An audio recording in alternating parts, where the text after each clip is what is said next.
Welcome to Bedtime Biographies. Wherever you are tonight, I hope the day has been kind to you and that whatever you are carrying is a little lighter now that the quiet has come in. Tonight, we are going to spend time with one of the most recognized names in American history. A man whose face appears on the currency, whose name is on the capital city, whose portrait has hung in more rooms than almost any other figure from the founding of a nation. And yet, for all of that familiarity, there is something about him that tends to stay just out of reach. The image is so well known that the person behind it can become difficult to see. Before we settle into the story, you are welcome to leave a quiet comment below. Tell us where in the world you are listening from tonight, or leave the name of someone whose life you would like to hear about next. And if these long, slow evenings with history are helping you rest, subscribing is a simple way to let more people find them. Now, let us begin. Here is a question worth sitting with.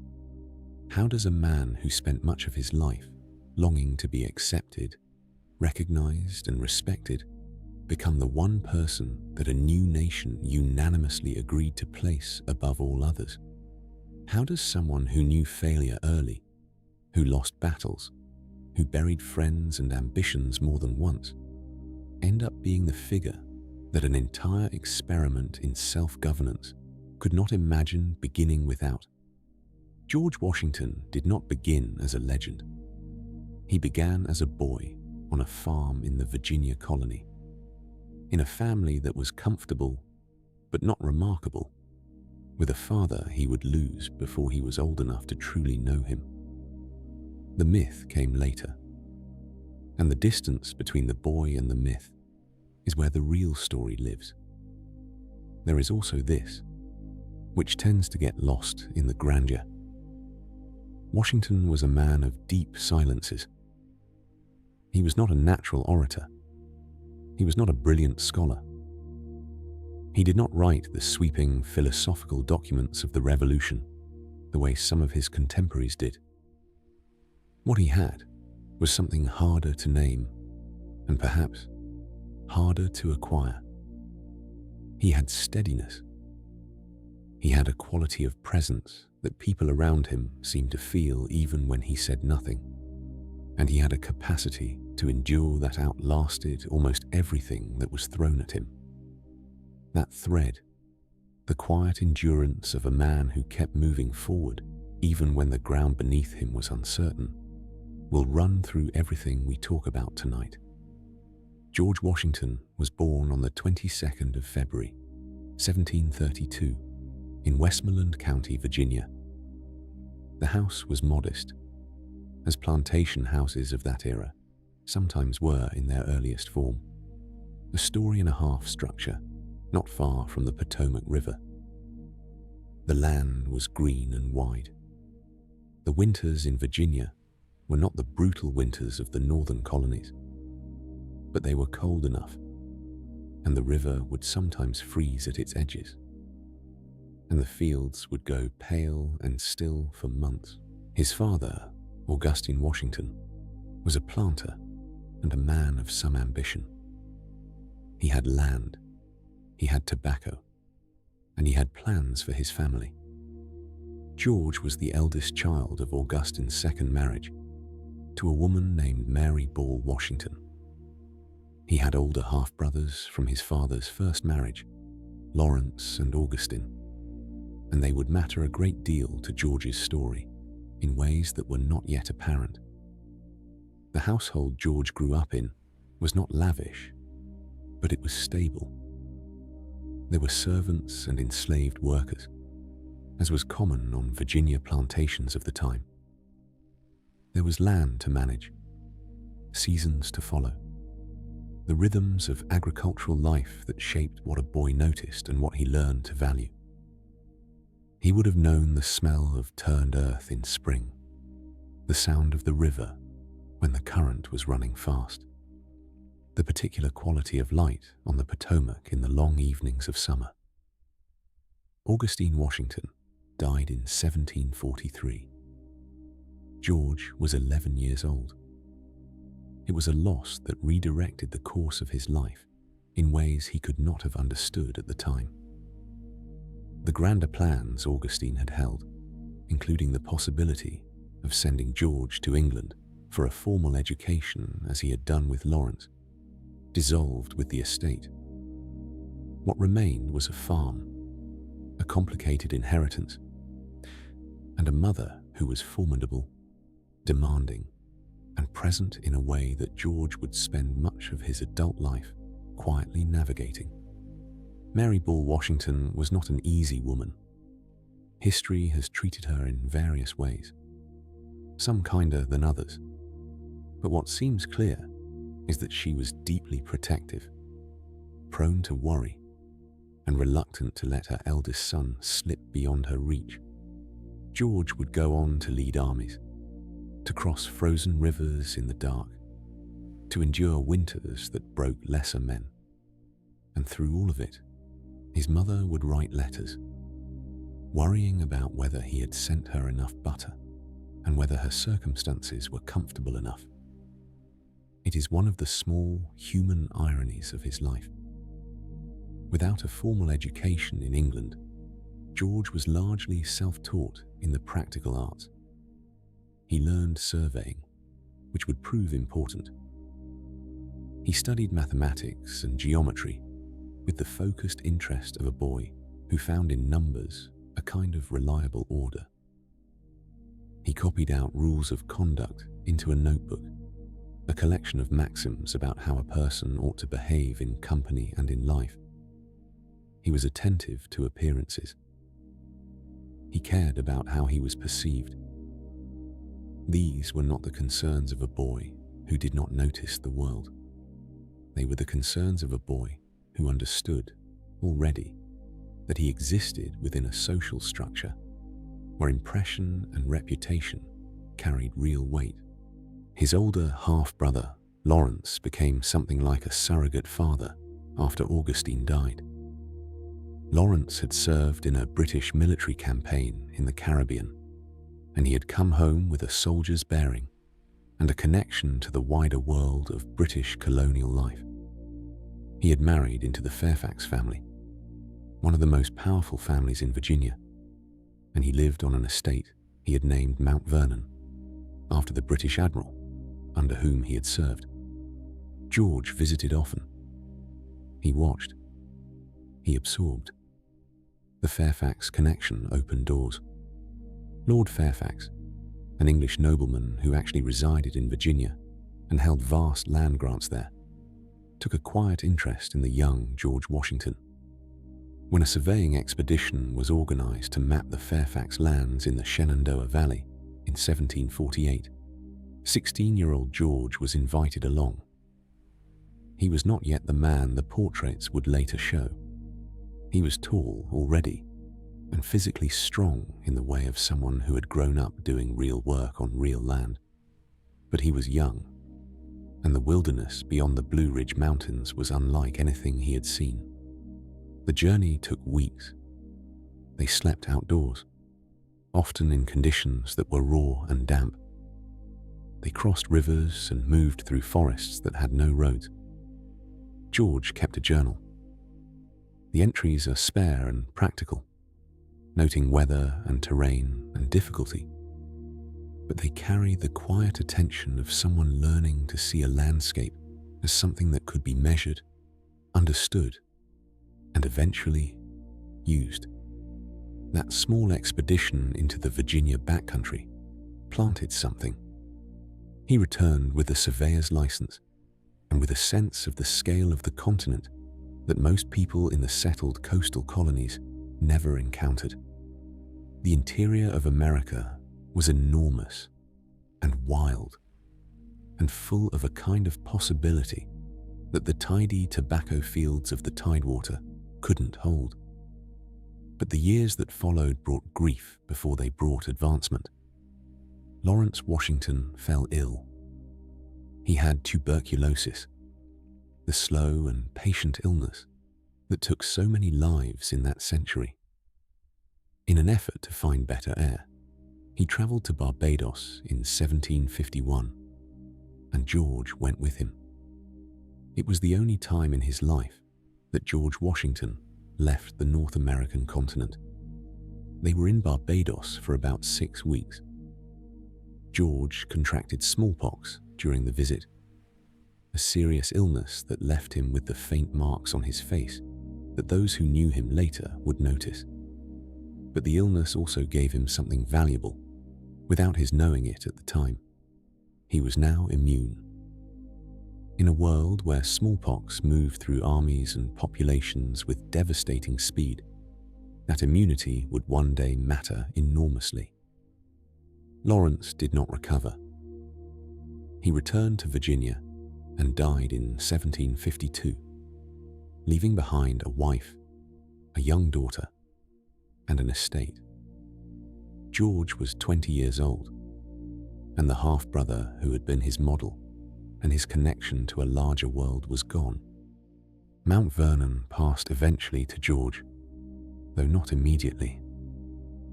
In the years following Lawrence's death, the estate was leased, and George's connection to it grew gradually, through circumstance and patience, until it became his own. The house he inherited was smaller than the one that would later become famous. He would spend decades adding to it, adjusting it, refining it.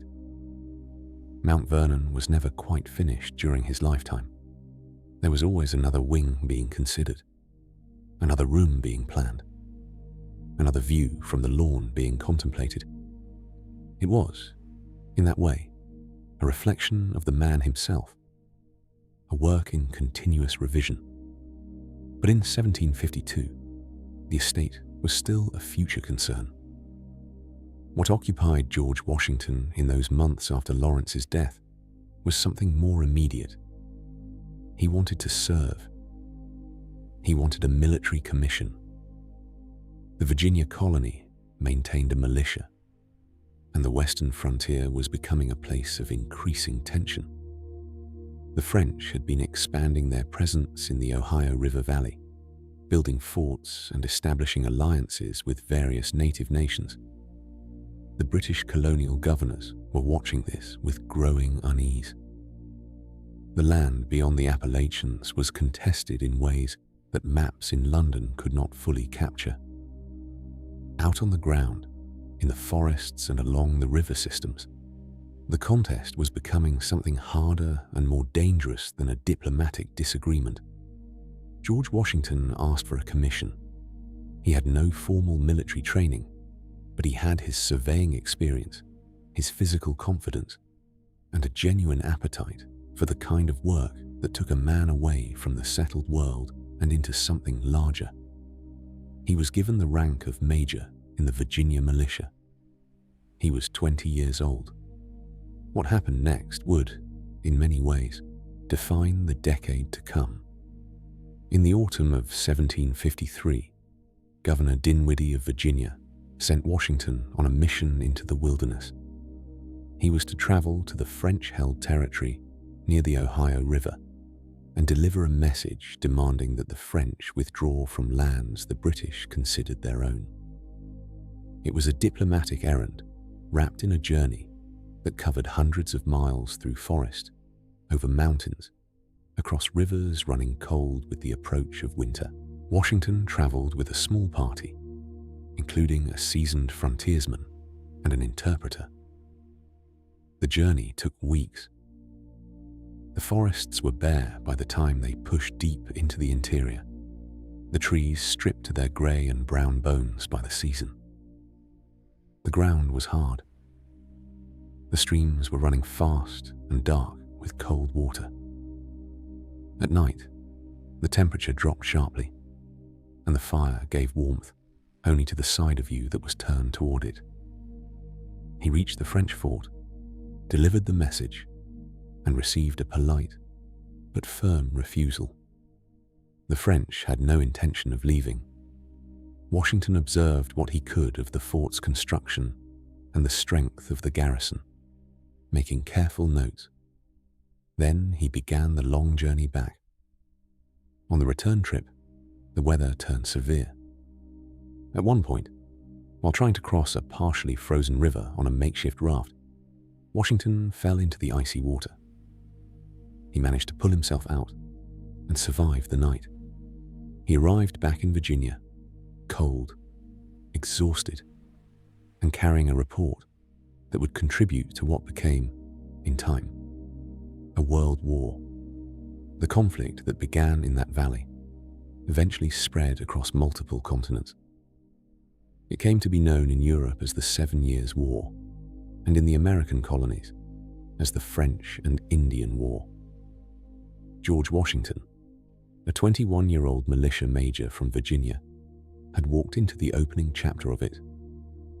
The following year, 1754, he was back in the wilderness.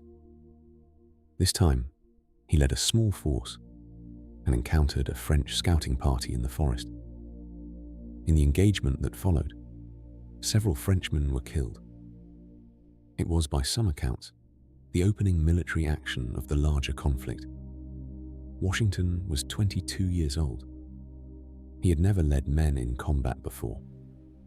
He wrote to his brother afterward with a line that has stayed with history. He described the sound of bullets in the battle and said that there was something charming in the sound. It is a phrase that has puzzled people ever since. It may have been bravado. It may have been genuine, the reaction of a young man experiencing danger for the first time and finding it, against all expectation, clarifying. Whatever it was the kind of thing a person says before they have seen enough of war to stop finding anything about it charming. The engagement led to a retreat to a hastily built stockade Washington named Fort Necessity. The French and their native allies surrounded it.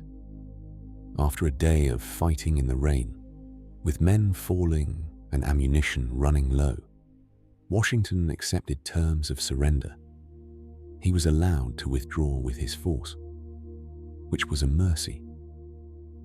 But he had lost his first real military engagement, and the terms he signed, written in French and not translated clearly for him, inadvertently contained an admission of guilt regarding the death of the French officer killed in the earlier engagement. When the document was later published in France, it became a diplomatic embarrassment. He returned to Virginia. He was not celebrated. The campaign had ended badly, and there were those who were ready to say so. The Virginia regiment was reorganized in a way that reduced Washington's rank to captain. Rather than accept that reduction, he resigned his commission. He was 22 years old, and he had already experienced what it felt like to lead, to fail, and to be made to feel that his effort had not been enough. It would not be the last time, but something kept pulling him back toward military life. When the British general Edward Braddock arrived in Virginia in 1755 with a force of British regulars to mount a larger campaign against the French in the Ohio country, Washington sought a position on his staff. Not a formal commission this time, but a voluntary role as an aide. He wanted to learn from a professional army officer. He wanted to see how the British military conducted itself. What he saw was instructive, though not in the way he had hoped. Braddock was an experienced officer, but he was working from a set of assumptions about warfare that had been formed in European theaters. He moved his army through the Virginia and Pennsylvania wilderness with the methodical confidence of a man who did not believe the terrain would require him to revise his thinking. The column was enormous, stretching back through the trees, the soldiers marching in their red coats through a landscape that was nothing like the open fields of European battlefields. Washington had tried to advise Braddock on the nature of frontier fighting, on the way battles were conducted differently in these forests. Braddock had not been particularly interested in the advice of a colonial volunteer. In July of 1755, near the Monongahela River, the column was ambushed. The French and their native allies opened fire from the trees and from positions the British soldiers could not see. The regulars, trained to form lines and exchange volleys in open ground, were exposed and confused. Braddock rode among them, trying to restore order. He was shot from his horse. The column broke. The retreat became a rout. Washington was in the thick of it. 2 horses were shot from under him. Afterward, he found bullet holes in his coat. He helped organize the retreat and assisted in carrying the mortally wounded Braddock from the field. Braddock died a few days later. It was catastrophic. It was also, in the strange arithmetic of experience, formative. Washington had seen how a large, well-equipped military force could be undone by its own rigidity. He had seen what happened when commanders failed to understand the ground they were fighting on. He had managed somehow to survive a battle where many had not. And he had conducted himself well enough in the chaos that his reputation, rather than suffering further, actually grew. He was given command of the Virginia Regiment and tasked with defending the long western frontier of the colony. It was an almost impossible job. The frontier stretched for hundreds of miles. He had too few men, too few supplies, and too many competing demands on his attention. He wrote letter after letter to Williamsburg, asking for more resources, more soldiers, more support. The responses were often inadequate. The frustrations of command, the gap between what was needed and what was provided, between the reality on the ground and the understanding of those who held authority from a comfortable distance, was something he encountered again and again in these years. He learned patience. He learned how to manage with what he had. He learned that the men under his command were human beings with limits, and that leadership required understanding those limits, rather than simply demanding more than people could give. These were not lessons that could be taught in any formal way.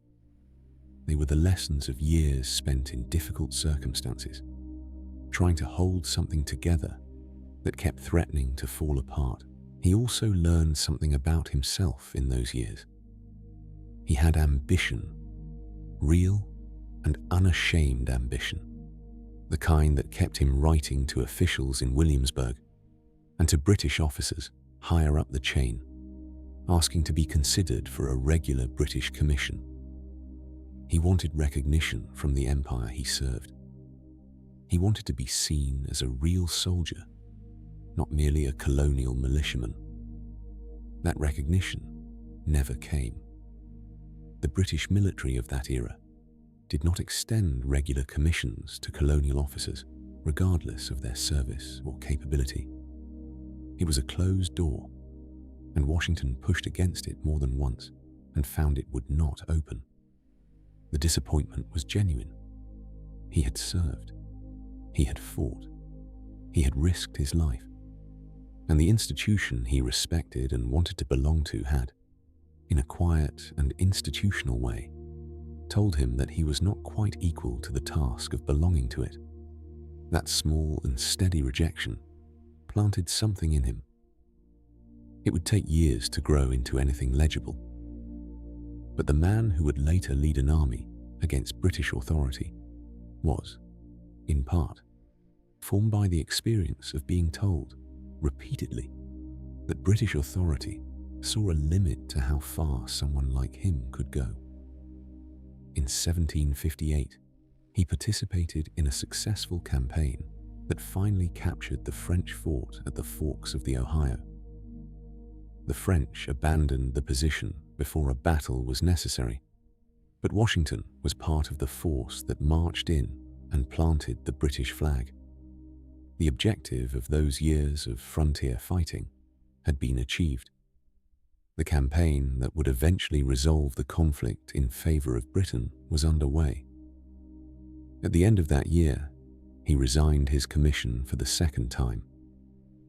He was 26 years old. He had spent the better part of 4 years living in camps and forts and on the march, and he was ready for something else. He had survived, which was no small thing. He had learned, which was perhaps more important, and he had decided, consciously or not, that the next chapter of his life would be built not in the wilderness, but on the land beside the Potomac River, in the house his brother had loved. He returned to Mount Vernon.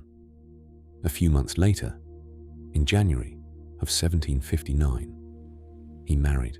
Her name was Martha Dandridge Custis, and she was a widow. Her first husband, Daniel Park Custis, had died 2 years earlier, leaving her with 2 young children, a son named Jackie and a daughter named Patsy, and one of the largest fortunes in Virginia. She was a small woman, dark-eyed and warm, with a quality of social ease that complemented something in Washington's more guarded nature. She was not bookish, but she was capable, practical, and deeply loyal. Washington was not given to romantic flights of language in the way some of his contemporaries were, but his letters to Martha over the years carry a consistent warmth that suggests the marriage was a genuinely affectionate one, even if it was not built primarily on passion. They were well matched in ways that went beyond convenience, though convenience was certainly part of it. Martha's wealth and her social standing made Washington one of the most prominent planters in Virginia. The combined estates were substantial. Mount Vernon could now be developed as he had been imagining it. The life he had been pointing himself toward. The life of a Virginia gentleman farmer with a settled household and a respected place in colonial society, was now within reach. The children, Jackie and Patsy, became his stepchildren, and he took that role seriously. He wrote careful letters to London, selecting books and toys and clothing for them. He attended to their education and their well-being with a genuine interest. He would never have biological children of his own. Whether this was a source of private grief is something Washington did not write about directly. What can be said is that he was attentive to the children in his household, and later in life, to the grandchildren and other young relatives who came into his care, with a warmth that the public image of him does not always suggest. The years between his marriage in 1759 and the beginning of the Revolutionary Crisis in the early 1770s were, in many ways, the quietest of his life. They were also, in many ways, the years in which he became most fully himself. He rose before dawn most mornings. He rode his fields. He managed crops, oversaw construction, maintained correspondence, attended to the endless practical demands of running a large plantation. He was a meticulous record keeper, noting weather and harvests and expenditures with the same attention to detail he had brought to surveying. He sat in the Virginia House of Burgesses, the colonial legislature, beginning in 1759, and he learned the rhythms of political life in a quieter key than the one that would come later. He loved the land. That much seems clear from the record. He spent years experimenting with crops, moving away from tobacco toward wheat and other grains, which were more sustainable and less demanding on the soil. He thought carefully about the layout of the gardens at Mount Vernon, the placement of the trees, the view from the piazza over the river. He was not a passive inheritor of land. He was someone who tended it, studied it, and tried to understand what it could become. Mount Vernon in those years was a place of daily industry and reasonable comfort. The house was being expanded. The grounds were being shaped. There were visitors fairly often, neighbors and officials and travelers passing through, because Washington was becoming a man whose company was sought and whose table was regarded as a welcoming one. Martha managed the household with considerable skill. The rooms would have been warm with firelight in winter, the smell of wood smoke and candle wax familiar in every corridor, the sound of the river audible on still nights from the upper rooms of the house. It was, by the standards of the time and place, a good life. And Washington, who had spent his 20s in the cold and the mud of the frontier, was not unaware of that. He was not a man given to complaint about the life he had built. But the life he had built was also, in ways he could not yet see, temporary. The world was changing around it, slowly, and then with increasing speed. And the man who had retreated from the wilderness to tend his land and raise his stepchildren and sit in the colonial legislature would, before another decade had passed, find himself drawn into something that would remake everything. The trouble, when it began to gather in earnest, came from the direction most Virginians had not been watching. It came from London. The British government, in the years following the 7 Years' War, found itself in a difficult position. The conflict had been enormously expensive. The national debt had grown to a size that made serious men in the Treasury genuinely anxious. And the war had been fought, at least in part, to defend the American colonies from French expansion. It seemed reasonable to those sitting in London that the colonies ought to contribute something toward the cost of their own protection. The logic was not entirely without merit, but the way it was applied and the assumptions embedded within it proved to be something the colonists were not willing to accept. The Stamp Act of 1765 was the measure that first brought the tension into sharp relief. It was a direct tax on paper goods, on legal documents, and newspapers and pamphlets, imposed by a parliament in which the colonists had no elected representatives. The response in the colonies was swift and in some places loud. The phrase that began to circulate, taxation without representation, was not merely a slogan. It expressed a genuine constitutional grievance, rooted in English common law and in the political traditions the colonists believed they had inherited. Washington was not among the loudest voices in those early years of protest. He was not a man who moved quickly toward confrontation. He watched. He listened. He formed opinions carefully and expressed them in measured language. But the opinions he was forming were clear enough. He believed the acts were unjust. He believed that the colonists had rights that were being disregarded, and he was paying attention in a way that went beyond the abstract, because the policies coming out of London were affecting his own accounts in concrete ways. Washington had been conducting business with a London merchant house for years, ordering goods for Mount Vernon and for Martha and the children, and receiving credit against his tobacco crop. It was the standard arrangement for Virginia planters of his class. And it was an arrangement that had left him, like many of his neighbors, in a state of chronic debt to English creditors.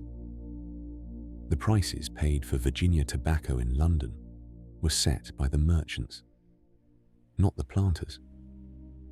The goods ordered from England arrived at prices Washington could not negotiate. He was, in a financial sense, dependent on a system over which he had very little control.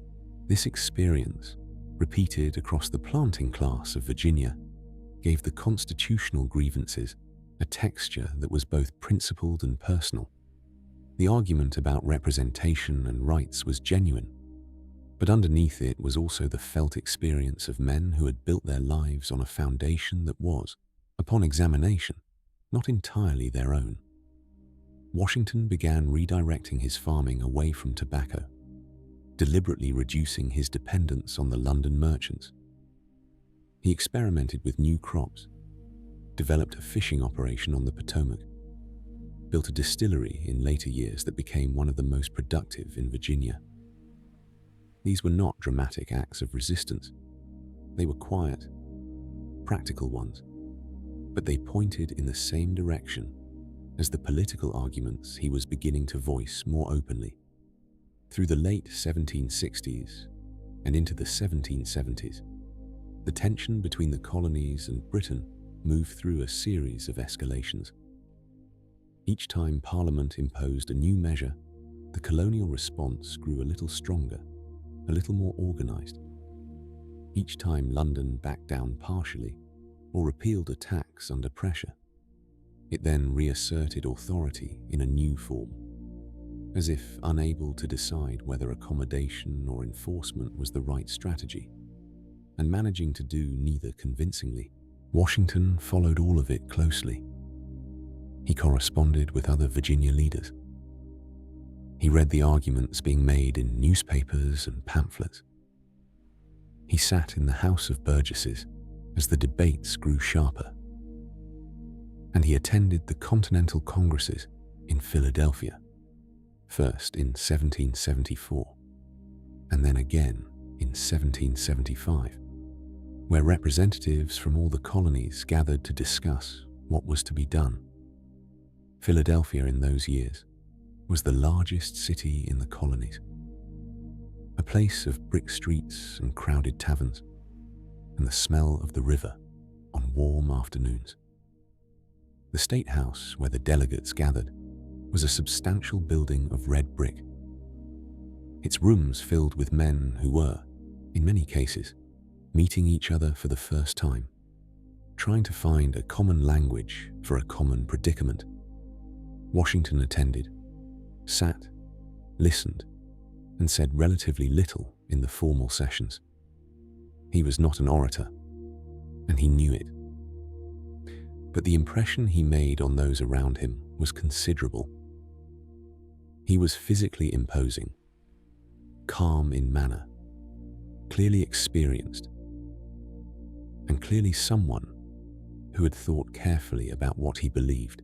By the time the Second Continental Congress convened in May of 1775, the situation had already moved beyond debate.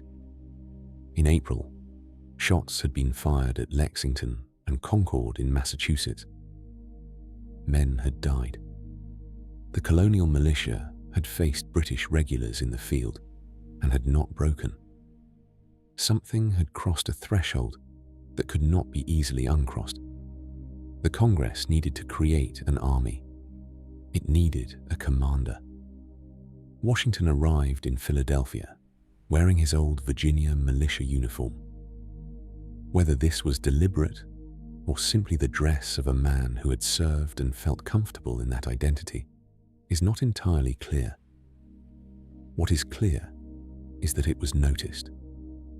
John Adams of Massachusetts, who was among the most politically astute men in the room, had concluded that the cause needed a Virginian at its head. A Massachusetts man commanding the forces would look too much like a regional quarrel. A Virginian would signal that this was a colonial matter, a shared concern across the geography of a continent. Adams nominated Washington. The vote was unanimous. Washington's response, delivered to the Congress on the day of his appointment, was one of the most honest things he ever said in a public setting. He told them that he did not consider himself equal to the command. He said that he would accept no pay beyond his expenses. He said that he feared above all that the event might prove unfortunate for himself and for his country. It was not false modesty. It was genuine. He understood what he was being asked to do, and he understood the scale of what could go wrong. He had seen things go wrong before. He knew what it cost, but he accepted. and the following morning, he began preparing to ride north to Massachusetts, where his army, such as it was waiting for him. The army he found when he arrived outside Boston in July of 1775 was not what most uses of the word army would suggest.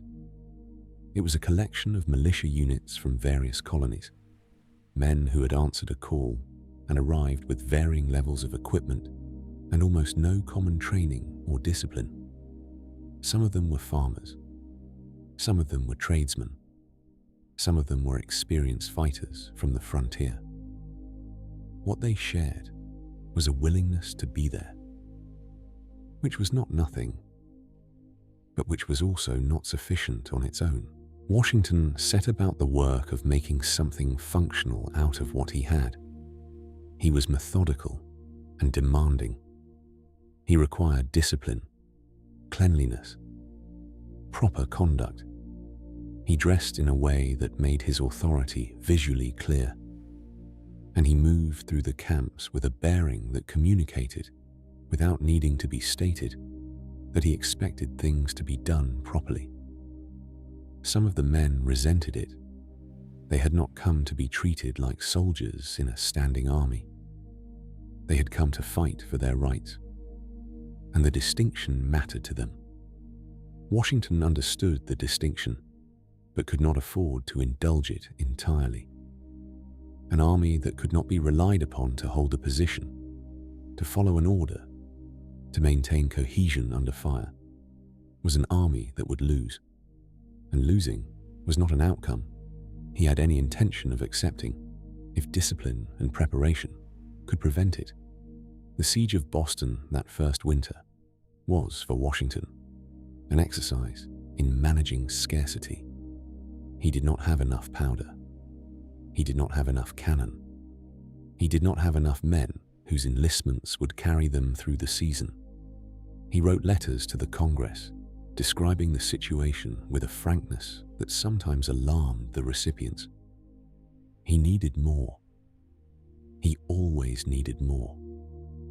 And the Congress, operating on the goodwill and voluntary contributions of colonies that had not yet committed fully to independence, could only provide so much. There is something worth sitting with about that first winter. The image of Washington that history tends to offer is one of confidence and command. The general on horseback, the figure at the center of great events. But the private letters tell a different story. They tell of a man managing anxiety, working through uncertainty, holding himself together by the same quality of steadiness that others found so reassuring in him, even when, on the inside, he was not entirely certain things would hold. He kept the army together. He maintained the siege. And in the spring of 1776, after cannon seized from Fort Ticonderoga were hauled through the winter landscape to be placed on the heights above the city, the British position in Boston became untenable. The British forces, under General Howe, evacuated the city and sailed away. Washington had achieved something. It was not a battlefield victory in the conventional sense, but it was a strategic success, and the Congress received it with relief and gratitude. He was given a gold medal. He did not linger over the recognition. There was too much still to be done. The British had not gone away. They had gone to Halifax to regroup, and Washington understood that they would return with a larger force, better supplied and better organized. The question was where they would strike next. New York was the obvious answer. The harbor was essential. The city was the largest in the colonies, and its position at the mouth of the Hudson River made it a key to the continent's interior. Washington moved his army south. New York in the summer of 1776 was a city caught between its loyalties. There were patriots, and there were loyalists, and there were people who simply wanted to be left alone by whichever side seemed least likely to cause them trouble. It was noisy, close, the streets smelling of horses and salt water, and the general industry of a port city. Washington established his headquarters and began preparing defenses, knowing that the force coming against him would be far larger than anything he had faced. On the 4th of July, 1776, the Continental Congress formally adopted the Declaration of Independence. Washington had it read aloud to his troops in New York. The words, with their enumeration of grievances and their assertion of self-evident truths, gave the conflict a shape and a moral weight that it had been building toward for months. The men who heard it were not fighting for a set of constitutional objections anymore. They were fighting for something that had been named. A few weeks later, the British arrived. The force that assembled off the coast of New York was enormous by the standards of the conflict. General Howe commanded tens of thousands of soldiers, including a large contingent of Hessian mercenaries from the German states, professional soldiers hired to supplement the British regulars. The fleet that carried and supported them was the largest Britain had ever sent across the Atlantic. When the ships appeared in the harbor, there were so many of them that men who saw it described the masts as looking like a forest rising from the water. Washington's army was outnumbered significantly. It was also, despite his months of work, still not a polished fighting force. What happened on Long Island in August of 1776 was a serious defeat. The British executed a flanking movement that Washington had not adequately anticipated, and the Continental forces were pushed back with significant losses. The situation was dangerous enough that the entire army could have been trapped and captured. What saved it was a combination of British caution and Washington's decisiveness.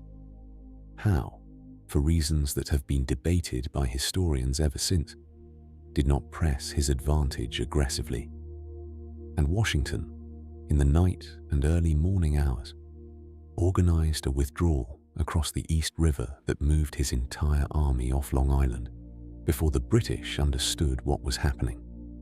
The boats moved quietly through the dark water, back and forth through the night, carrying men and equipment across the current. A fog settled in the early morning that helped conceal the final departures. It was not a victory. The army had been beaten and had retreated, but it was not a catastrophe, and it might very easily have been won. Washington had kept the army alive, and keeping the army alive, he understood with increasing clarity, was the central strategic imperative of everything that followed.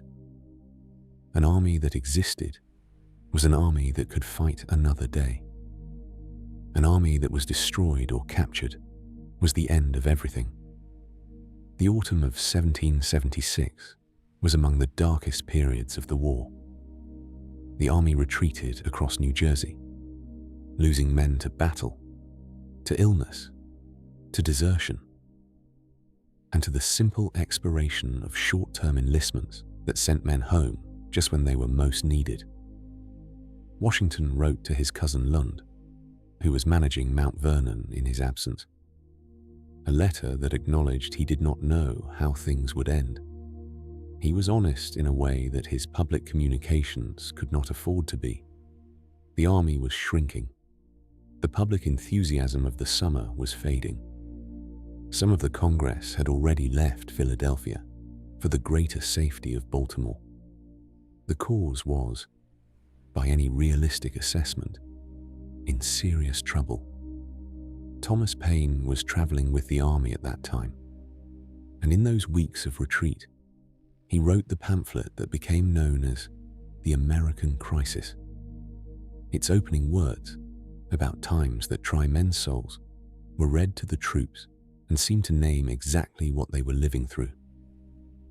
Washington had it read aloud to his men. He knew the value of words as well as any man who was not himself a writer of them. What he was planning in those cold December days along the Delaware River was not another retreat. The Delaware separated Washington's army from the Hessian garrison quartered in Trenton, New Jersey. The river was running with ice. A crossing in winter conditions at night, with artillery and horses, was the kind of operation that invited disaster. Washington ordered it anyway. On the night of the 25th of December, 1776, the army began crossing the river. The ice was heavy, and the current was difficult, and the crossing took longer than planned. Some of the units that were supposed to cross did not manage it. The men who did make it across stood on the New Jersey bank in conditions that were, by any measure, brutal. The temperature was below freezing. The ground was hard. Some of the men had inadequate footwear for the conditions, and there are accounts of blood left in the snow from feet wrapped in rags. Washington kept them moving. The march to Trenton in the pre-dawn darkness, through wind and sleet, was not a comfortable exercise in military maneuver. It was an act of will, sustained by a general who rode among his men and held the operation together through the force of his own refusal to stop. The attack on the Hessian garrison at Trenton was swift and, by the standards of the campaign, enormously successful. The garrison was surprised. The fighting was brief. Nearly 1,000 Hessian soldiers were captured. American losses were minimal. It was a small battle in the arithmetic of the larger war, but its significance was entirely out of proportion to its scale. The army that had been retreating for months had turned and struck. The cause that had seemed to be fading had demonstrated that it was still capable of action, still capable of surprising its enemies, still alive. The crossing of the Delaware and the victory at Trenton gave the Revolution something it desperately needed at the end of 1776. It gave it a reason to continue. The days that followed Trenton were not a sudden reversal of fortune. Washington understood that one successful raid, however well executed, did not change the fundamental shape of the war. The British Army was still larger, still better supplied, still capable of applying pressure that his force could not match in open battle. What the crossing and the victory had done was buy time and restore a fragile confidence. He intended to use both. A week after Trenton, he crossed the Delaware again and fought at Princeton, where a British column was surprised and driven back with losses. The action was sharp and briefly dangerous. At one point, Washington rode forward toward the fighting in a way that alarmed those around him, placing himself within range of fire from both sides while urging his men forward. He emerged unharmed. It was not the last time he would do something like this. There was in him, when the fighting was close and the outcome uncertain, a quality that looked from the outside like courage, and may have been, from the inside, something closer to a decision not to show fear in front of the men who needed not to feel it. The British pulled back toward New Brunswick. Washington moved his army into winter quarters in the hills around Morristown, New Jersey, where the terrain offered some natural protection and the army could rest, recover, and try to rebuild its depleted numbers. Morristown in the winter of 1777 was not comfortable. The cold settled in hard and stayed. The men lived in huts they built themselves. The smell of green wood smoke constant in the camp. The ground frozen underfoot. Illness moved through the quarters, as it always did in concentrated encampments of that era. Supplies were irregular. Washington wrote again and again to the Congress, about the inadequacy of provisions, about men going without shoes, about regiments shrinking to fractions of their official strength.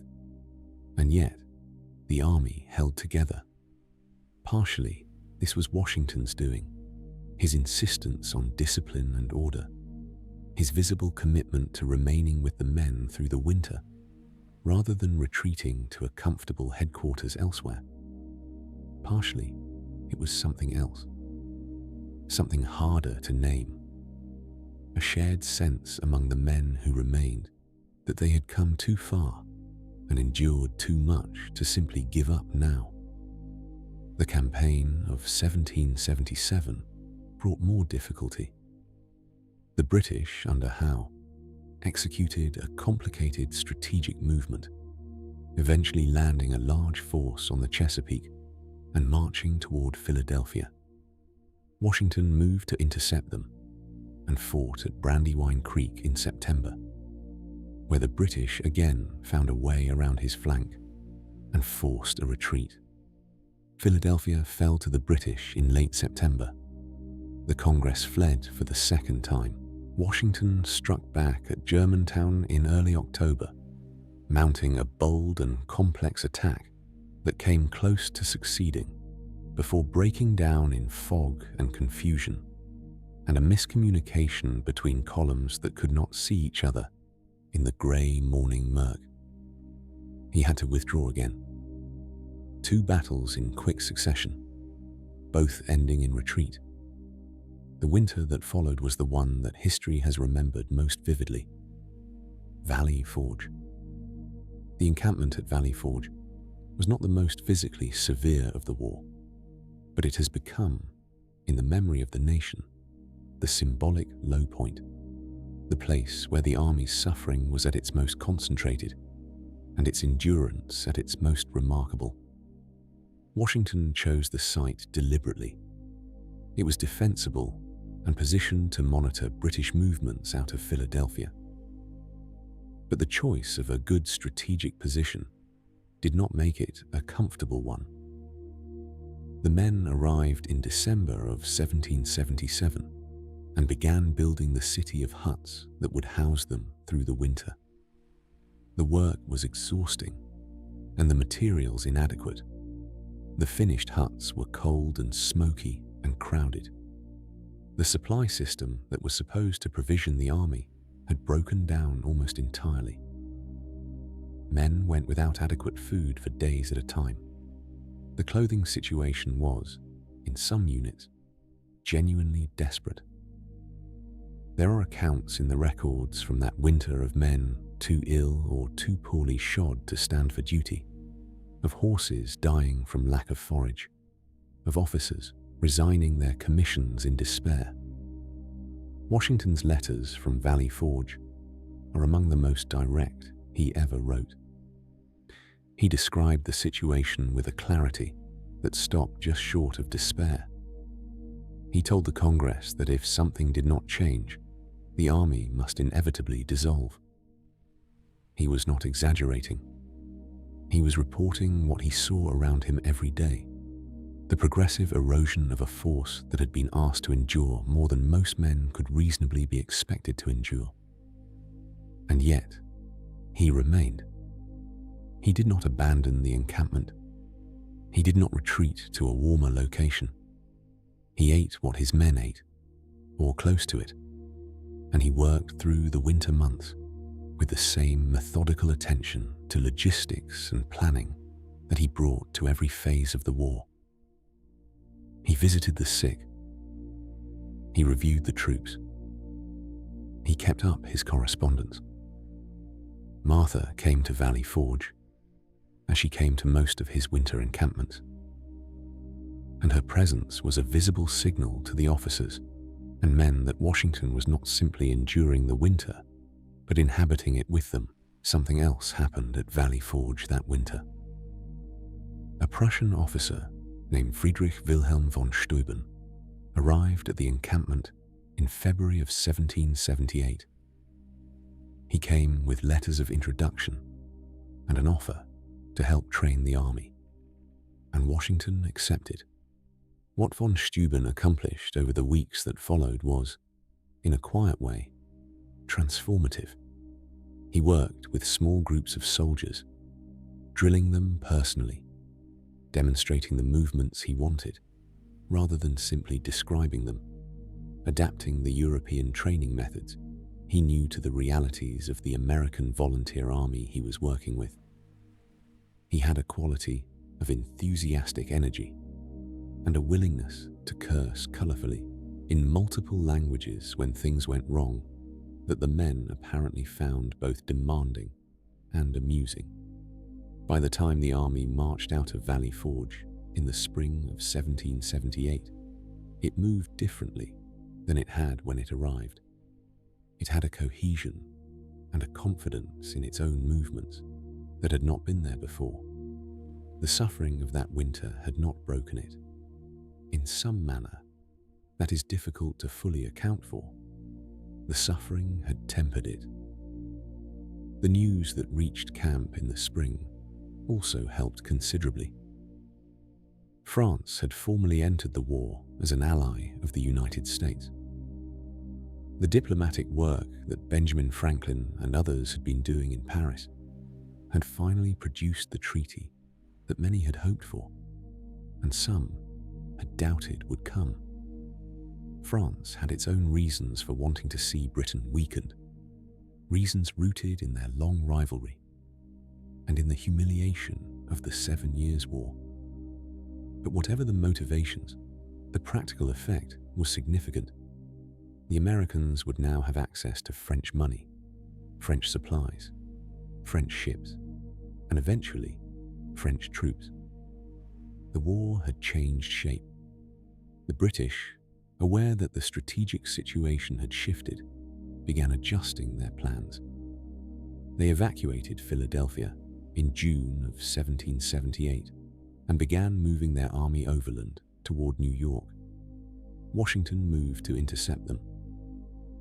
The battle that resulted at Monmouth Courthouse in New Jersey was fought in one of the most brutal days of heat that summer had produced. The temperature rose well above anything comfortable for men marching in wool and carrying muskets. Washington arrived on the field to find that one of his generals, Charles Lee, had ordered a retreat at a critical moment, pulling back from a position that Washington had not intended to yield. He met Lee on the road with a fury that was, by the accounts of those who witnessed it, startling in its intensity. Washington was not a man who lost his composure often. When he did, those present remembered it. He rode to the front, reorganized the line, and held the position through the long, hot afternoon, feeding units into the fighting as the British pressed against them. By evening, the British had been stopped. During the night, they resumed their march toward New York, and Washington did not have the strength to pursue aggressively enough to stop them. The battle was tactically inconclusive, but Washington had demonstrated something important.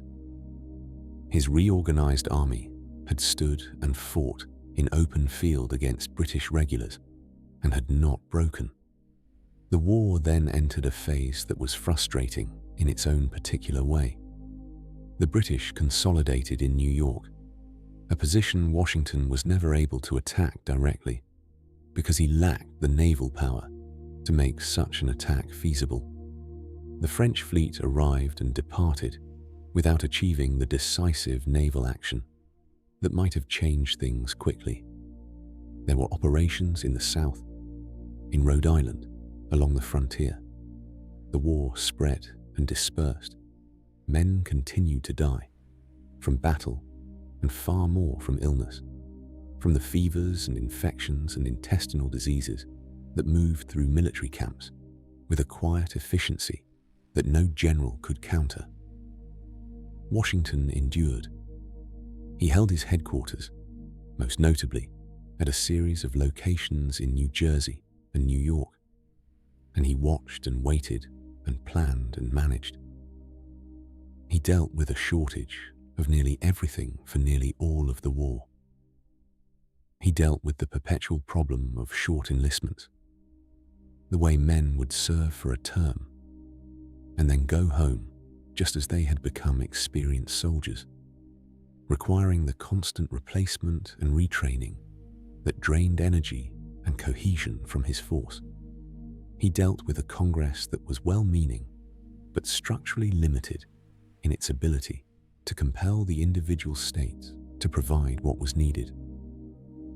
He also dealt with a conspiracy, or something close to one. In the winter of 1777 and 78, while Washington was at Valley Forge, there were men within the military and the Congress who believed that a different commander might prosecute the war more effectively. The episode has come to be called the Conway Cabal, after one of the officers involved. Letters were passed, opinions were expressed, suggestions were made. Washington became aware of what was being said and managed the situation with a combination of patient silence and the careful cultivation of the loyalties of those around him. The movement, such as it was, dissolved without coming to a decisive confrontation. But the experience of knowing that his position was not unassailable, that there were those who would replace him if they could, was not a comfortable one to carry through an already difficult winter. There was another kind of difficulty that ran beneath the surface of everything Washington did during these years, one that the historical record acknowledges, but that he himself addressed only obliquely. Mount Vernon was far away. The farm that was the material foundation of his life was being managed by others in his absence. There were letters from Lund Washington, his cousin and manager, reporting on the harvests and the buildings and the people on the estate. There were letters from Martha, who divided her time between the winter encampments and home. There were moments when the distance between the general directing a revolution and the farmer who wanted nothing more than to walk his own fields must have felt very wide. He wrote once that he would rather be on his farm than in any general's tent. It reads like the statement of a man who meant it. And yet, he stayed. He stayed through Valley Forge, and through the frustrating stalemates, and through the conspiracies, and through all the years that stretched between the beginning and what he could not yet see as the end. The question of what kept him there is one that does not have a simple answer. Duty was part of it, a genuine sense of obligation that was woven into how he understood himself and his place in the world. Pride was part of it, the knowledge that to leave would be to admit failure in a public and permanent way. But there was also something else, something that looked, in those long years of endurance, very much like the quality that had always defined him most. He simply did not stop. The war in the South, beginning in 1779 and continuing through 1780 and into 1781, went badly for the Americans in its early stages.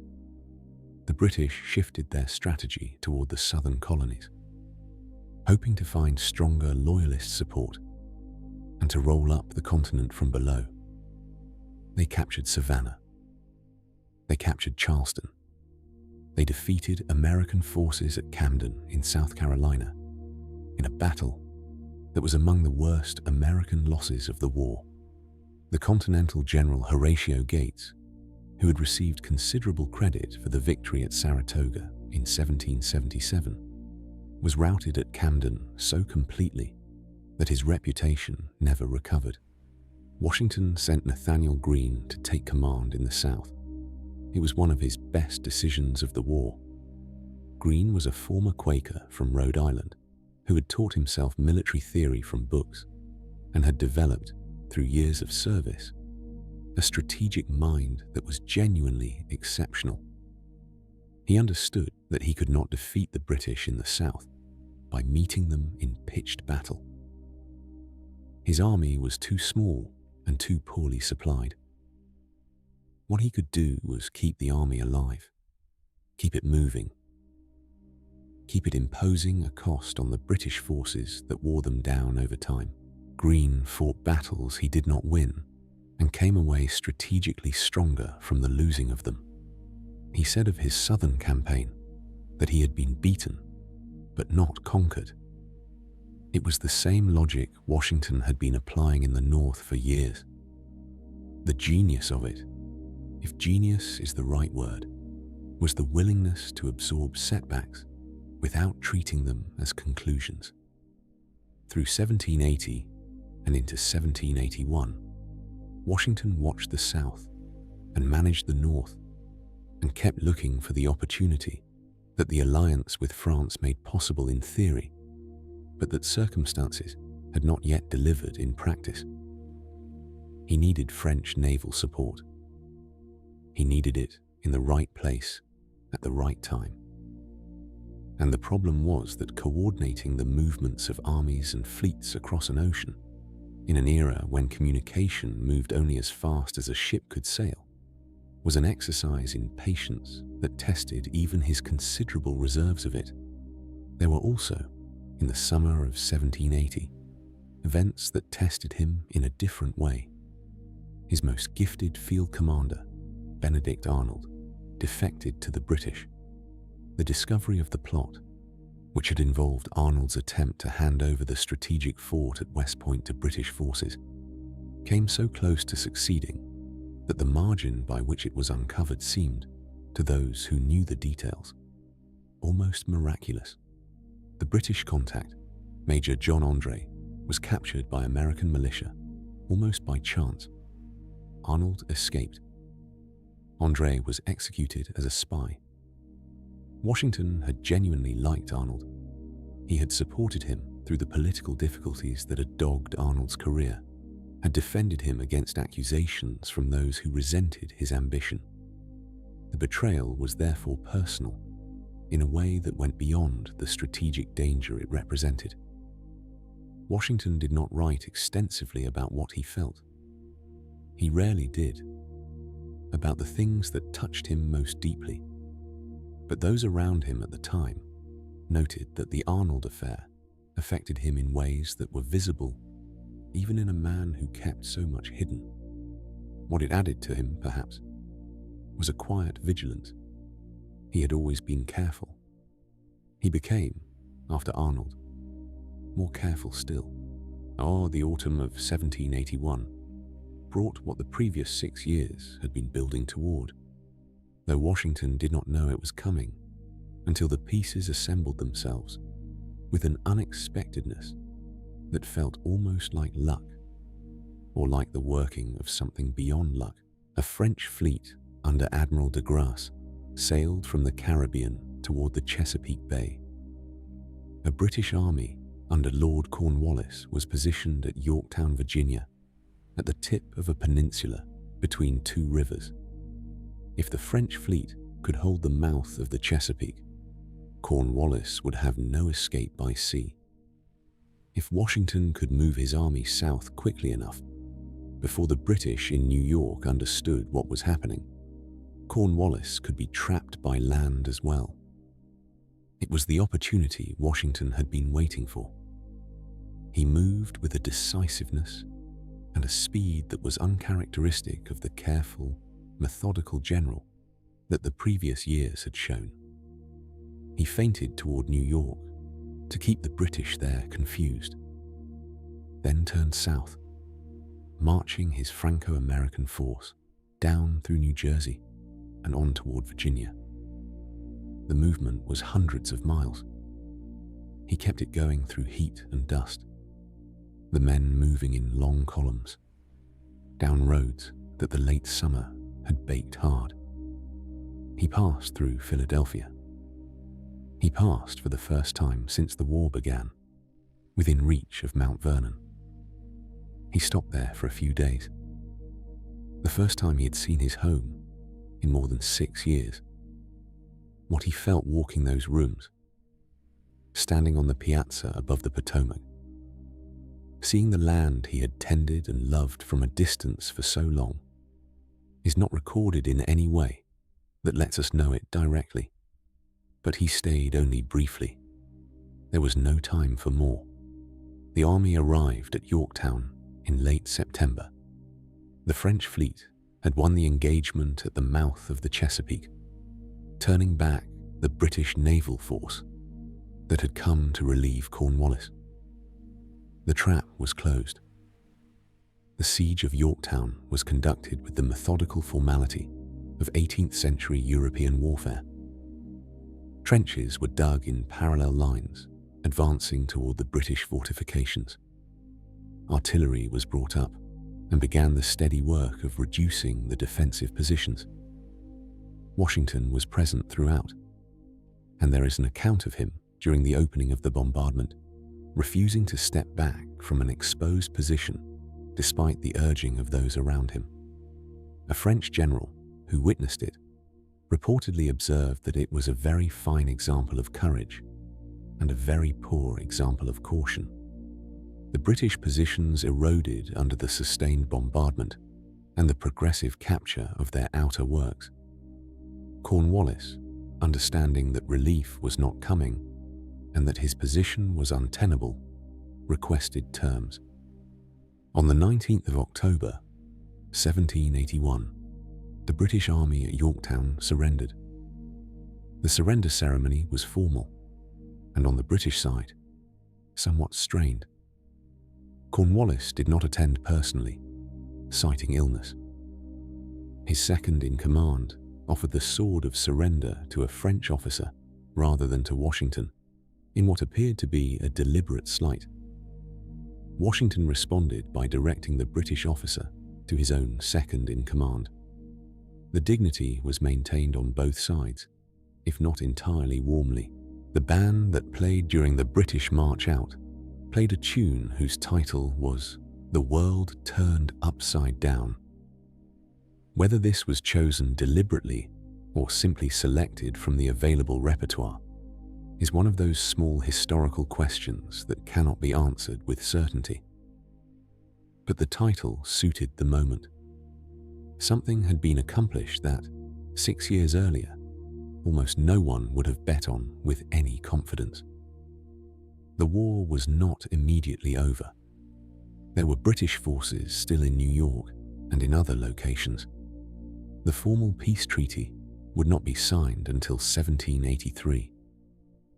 But Yorktown was, in the understanding of everyone who witnessed it, the decisive moment. The British government, worn down by the cost of the war and the growing opposition at home, had no appetite for continuing a conflict whose outcome at Yorktown had demonstrated what the outcome everywhere was likely to be. Washington moved his army back north and returned to the long, quiet wait for the negotiations to conclude. It was, in its way, one of the harder periods of the entire war. The fighting was essentially over, but the army still had to be maintained, still had to be paid, still had to be kept from dissolving before the formal end of hostilities. And now there was a new kind of danger, one that Washington had not fully anticipated. The army was unpaid.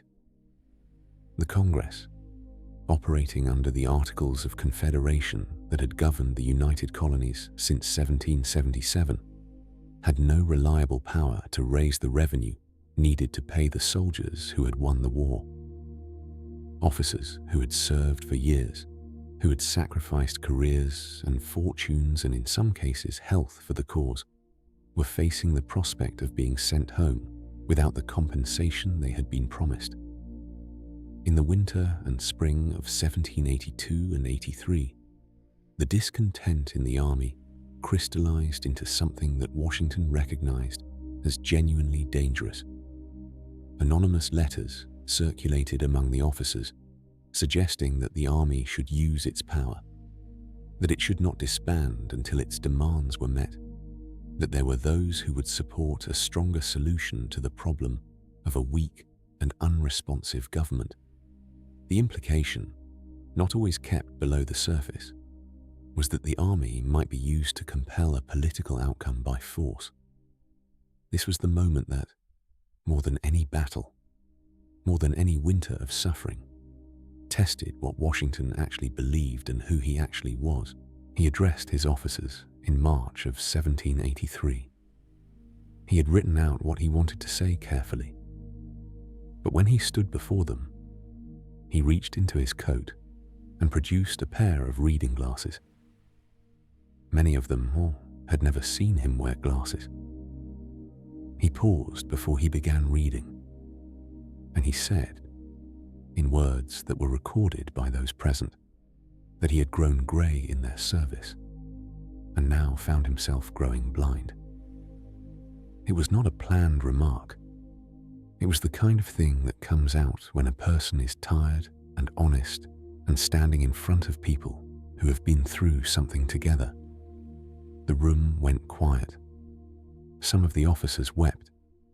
Washington read his prepared address, which made the case for patience and for trusting the civil authority that the revolution had been fought to establish. And when he finished, the temper of the room had changed.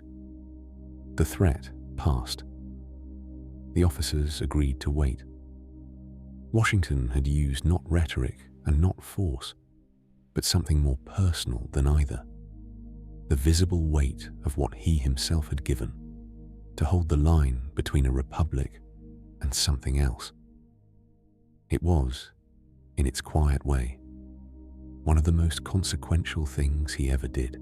The peace treaty with Britain was signed in Paris in September of 1783, though news of it travelled slowly across the Atlantic, and the formal end of hostilities was not proclaimed until several months later. When it came, the terms were more favourable to the United States than many had expected. Britain recognised American independence and ceded territory extending to the Mississippi River, a vast expanse of land that doubled the size of the new nation at a stroke. The diplomats who negotiated the treaty, among them Benjamin Franklin and John Adams, had managed the process with considerable skill. Washington received the news at his headquarters in Newburgh, New York, where he had spent months waiting with the patience that had become, by this point in his life, almost second nature. He wrote letters. He managed the gradual dispersal of the army. He attended to the administrative work of ending a military establishment that had been the central fact of his existence for 8.5 years. In November, the British evacuated New York City, the last significant position they held on American soil. Washington rode into the city with a small escort shortly afterward, moving through streets that were still adjusting to the sudden absence of an occupying force. There were celebrations. There were crowds. The city was a mix of people.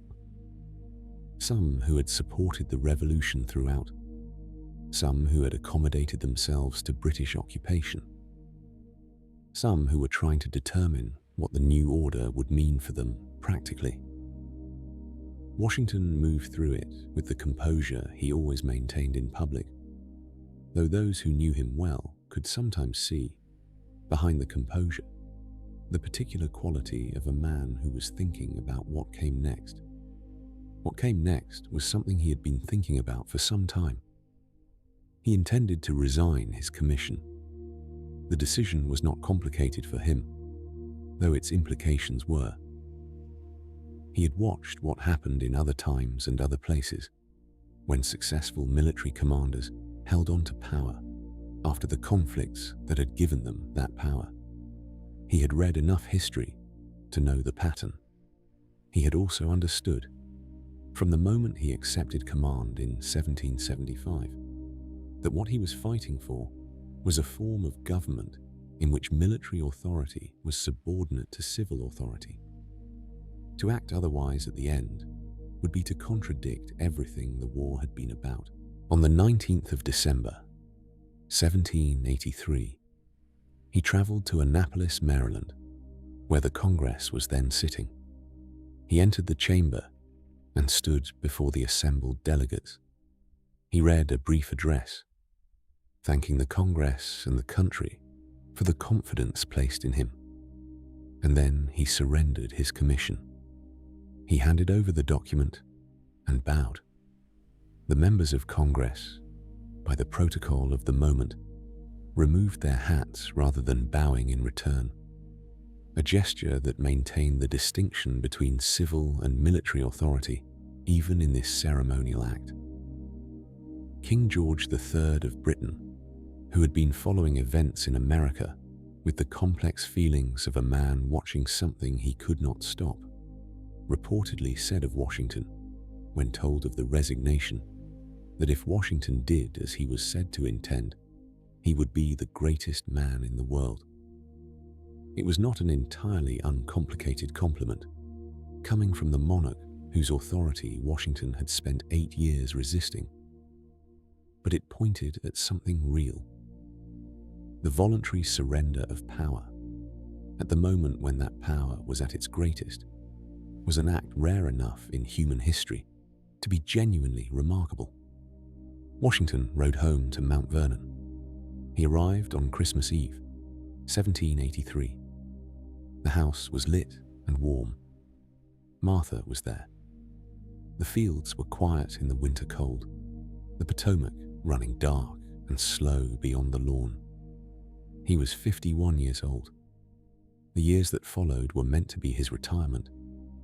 He had earned it by any measure, and he wanted it with a genuineness that his letters make entirely clear. He wanted to farm.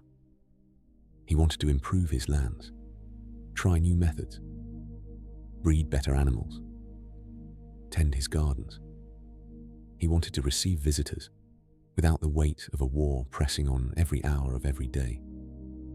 He wanted to watch the river from the piazza in the evening and feel the particular satisfaction of a man who has returned to the place he belongs. Mount Vernon in the 1780s was a working plantation of considerable size and complexity. Washington threw himself into its management with the same methodical energy he had brought to running an army. He expanded the house to its final form, adding the distinctive cupola and the 2-story piazza that became its most recognizable features. He experimented with crop rotations and new varieties of grain. He developed his fishing operation on the Potomac, which became a significant commercial enterprise. He built a grist mill. He attended to the grounds with a planner's eye, designing the sweeping approach road and the circular drive that gave the house its formal entrance, and the kitchen garden and the greenhouse that provided the household with vegetables and plants through the colder months. He also received an enormous number of visitors. Mount Vernon became, in the years of his retirement, something approaching a public institution. Travelers from America and from Europe, politicians, soldiers, admirers, artists, and the simply curious arrived at a rate that Martha later described as making their home feel like a well-attended inn. Washington received them all, or nearly all. He was genuinely hospitable by nature, and he understood that his visibility as a private citizen carried its own kind of public meaning. But the demands on his time and his table were considerable, and they never fully abated. He also maintained an extensive correspondence.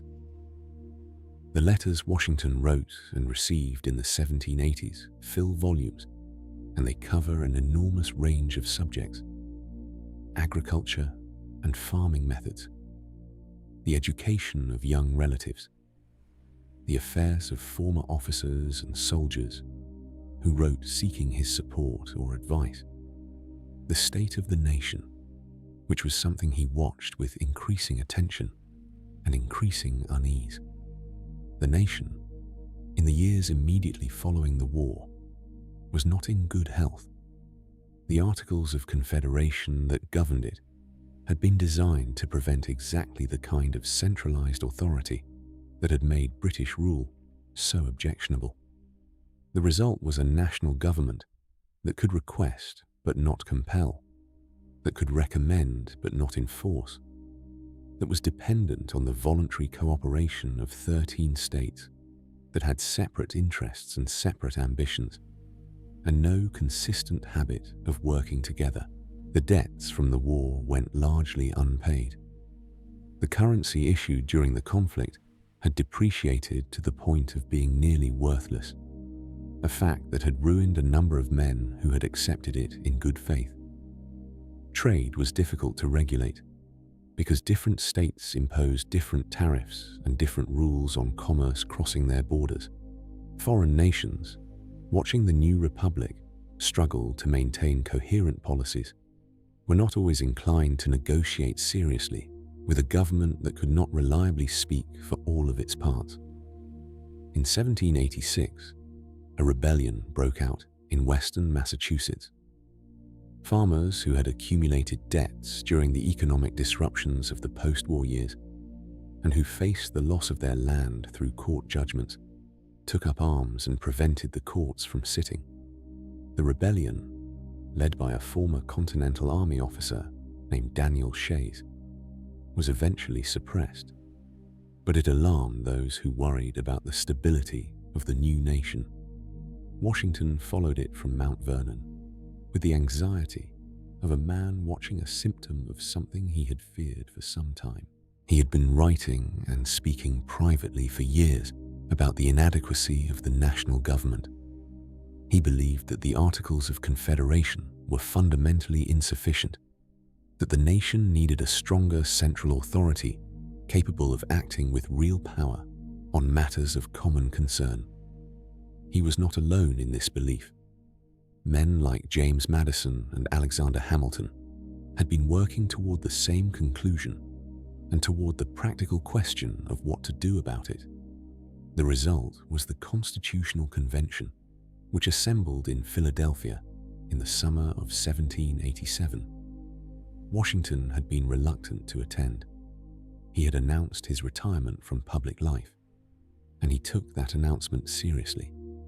He was also uncertain whether the convention would accomplish anything meaningful, and he did not want to associate himself publicly with a failure. The arguments of friends, particularly Madison, who understood that Washington's presence would give the proceedings a legitimacy they might otherwise lack, eventually persuaded him. He arrived in Philadelphia in May of 1787. The city was warm and the streets were busy with the activity of a place that was still the largest and most cosmopolitan in the country. The delegates gathered in the State House, the same building where independence had been declared 11 years earlier.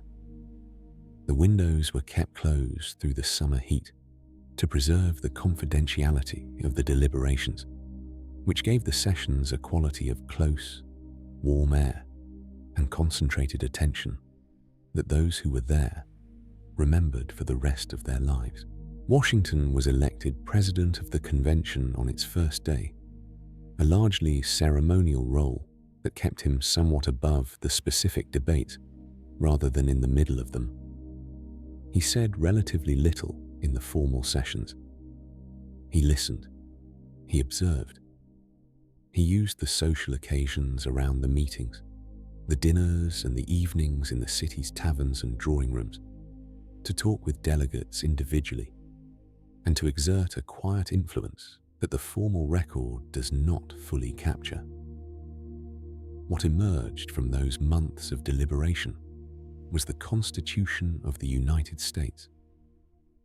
It was a document that represented genuine compromises between different interests and different visions of what the country should be.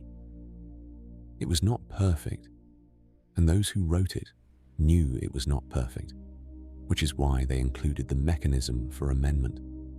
But it created a national government with real powers of taxation and regulation and enforcement, and it established the framework within which the country would govern itself. There was, embedded in the structure of the new government, a provision for a single executive, a president. The office had been designed with considerable care by men who were deeply suspicious of executive power and who had built into it numerous constraints and balances. But it had also been designed with a particular person in mind. It was not a secret.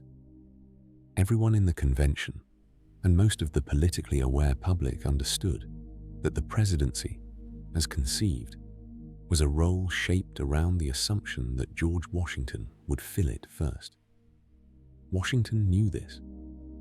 It was not a comfortable knowledge for a man who had already resigned one great office and who had genuine affection for his farm and his privacy. He wrote to friends expressing reluctance. He worried about his health, which had not always been robust. He worried about his reputation, which was at its height precisely because he had not overstayed his public welcome. To accept the presidency was to put that reputation at risk again, to re-enter the arena where failure was possible and where the gap between expectation and reality was always waiting to become visible. He accepted, of course. When the Electoral College met in February of 1789, the vote was unanimous. Every elector cast one of his votes for George Washington. It was, and remains, the only time in American history that a president has been elected without a single dissenting vote. He left Mount Vernon in April of 1789. The journey to New York, which was then the seat of the new government, took about a week. It was not a quiet departure. At every stop along the route, crowds gathered to see him. There were arches of flowers and addresses of welcome, and cannon salutes, and the accumulated weight of a public expectation that was, by this point, almost mythological in its proportions. He was not simply a man traveling to take up an office. He was, in the minds of those who lined the roads and bridges to watch him pass, something closer to the living embodiment of what the revolution had been about.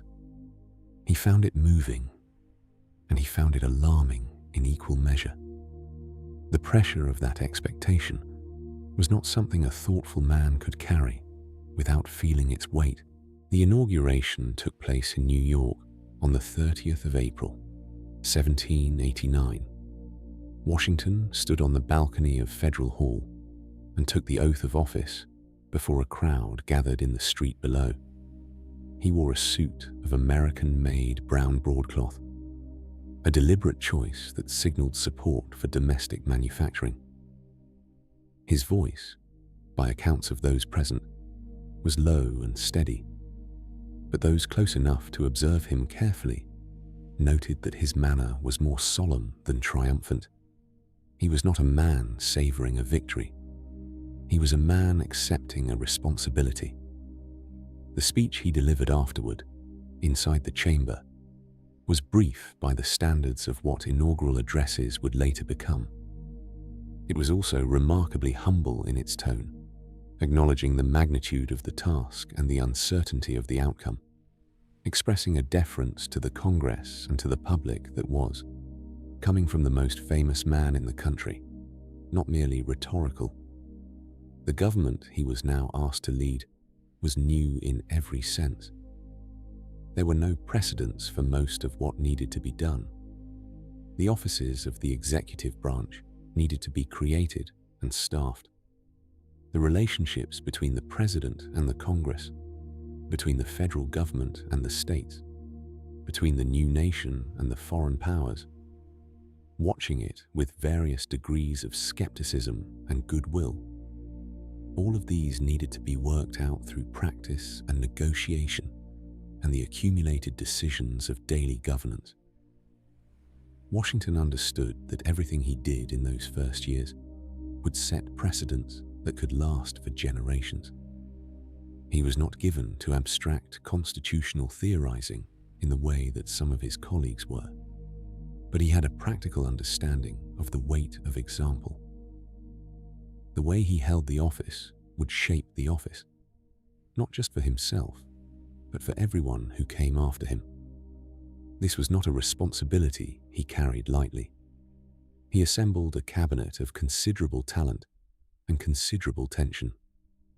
Thomas Jefferson became Secretary of State, bringing to the role his extensive diplomatic experience and his deeply held beliefs about the proper limits of federal power. Alexander Hamilton became Secretary of the Treasury, bringing an economic vision of extraordinary sophistication and an ambition that matched his intelligence. Henry Knox, who had been Washington's artillery commander during the war, became Secretary of War. Edmund Randolph became Attorney General. Jefferson and Hamilton disagreed about almost everything that mattered. Their disagreements were not merely personal, though they became personal enough. They represented genuinely different visions of what the country should be and how it should develop. Hamilton wanted a strong central government with a robust financial system tied to the interests of commerce and manufacturing. Jefferson wanted a republic of farmers and freeholders, skeptical of concentrated power and deeply attached to the primacy of the state. The argument between them was in many ways the argument that American politics would continue to have for generations. Washington tried to hold both men and both visions together, to use the tension between them productively, to make decisions that drew on the best of what each was offering, while resisting the worst. It was exhausting work, and it was not always successful. He valued Hamilton's financial genius and Jefferson's diplomatic experience, and his own personal regard for both men was real, even as he watched them work to undermine each other with increasing intensity. Hamilton's financial program, which included the assumption of state debts by the federal government and the creation of a national bank, was controversial from the moment it was proposed. The debates in Congress were fierce. The opposition argued that the Constitution did not authorize such measures, that they represented exactly the kind of centralized financial power that would corrupt the Republic. Hamilton argued that a strong national credit and a functioning financial system were essential to the country's survival and growth. Washington supported Hamilton's program, believing that the practical necessities of national finance outweighed the constitutional objections, and the program passed. The National Bank was established. The federal credit was put on a firmer footing. The financial architecture that Hamilton had envisioned began to take shape. The country's economy, which had been chaotic in the years after the war, began to stabilize and grow. But the political cost was real. The opposition to Hamilton's measures coalesced into something organized, a faction that called itself Republican and that drew its strength from the southern states and from those who feared that the direction Hamilton was taking the country would end in a replication of the kind of commercial and financial power that they associated with Britain. Jefferson and Madison were at the center of this opposition, and their opposition to Hamilton was opposition, by extension, to the administration's direction, even when they were still nominally members of it. Washington watched this with the discomfort of a man who had always believed that faction and party were among the greatest dangers to a republic. He had said so publicly, and he believed it privately.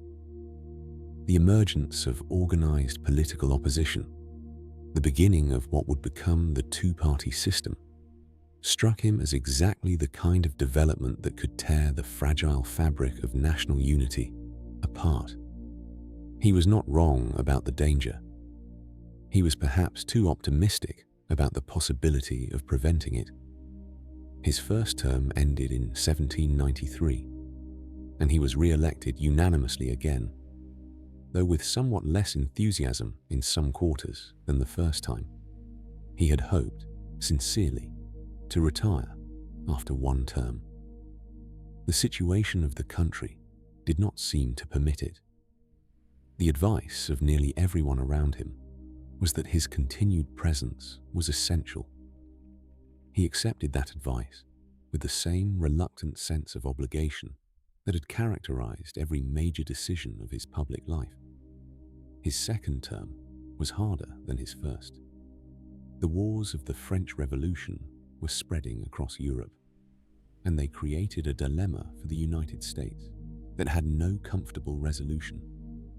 France was an ally, the country whose support had been decisive in winning American independence. Britain was the former colonial power, the country with which the United States had the deepest commercial ties and the most fraught recent history. When France and Britain went to war, both sides expected the Americans to support them, and both sides were prepared to cause trouble when that support was not forthcoming. Washington issued a proclamation of neutrality in 1793, declaring that the United States would remain neutral in the European conflict. It was a decision that made sense strategically, given that the young nation was in no position to fight another war and had everything to gain from staying out of a conflict that was not its own. But it outraged those Americans, and there were many who believed that gratitude and Republican solidarity required supporting revolutionary France against the monarchies of Europe.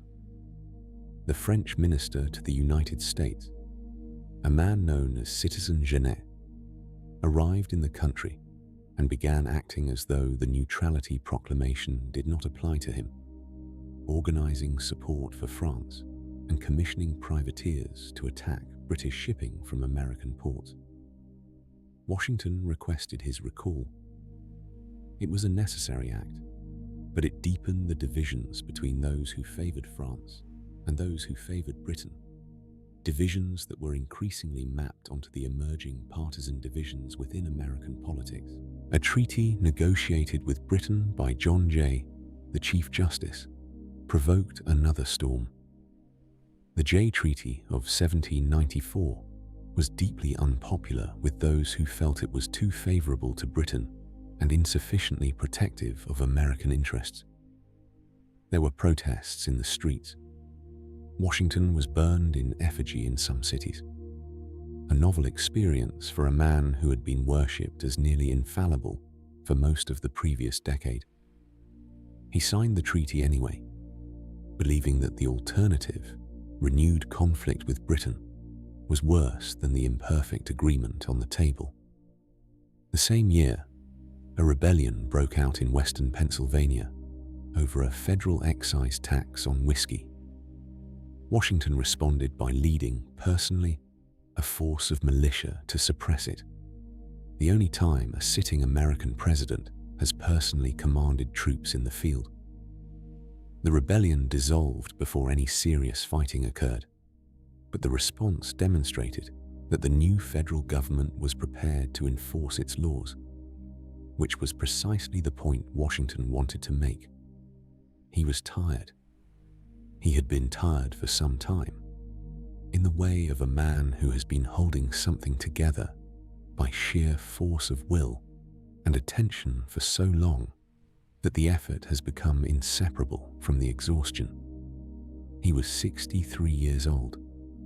He had been in public service, with the brief interlude of his post-war retirement, for most of his adult life. The farm waited. The river waited. He wanted to go home. He announced in September of 1796 that he would not seek a third term. The farewell address he published at that time was not delivered as a speech, but printed in a Philadelphia newspaper, its words spreading from there across the country. It was a document he had worked on carefully, with Hamilton's assistance in drafting, and it contained his most sustained reflections on the lessons of his public life and the dangers he believed the Republic faced. He warned against faction and party. He warned against permanent alliances with foreign nations, arguing for commerce and reasonable relations with all countries. while avoiding the entanglements of binding political commitments.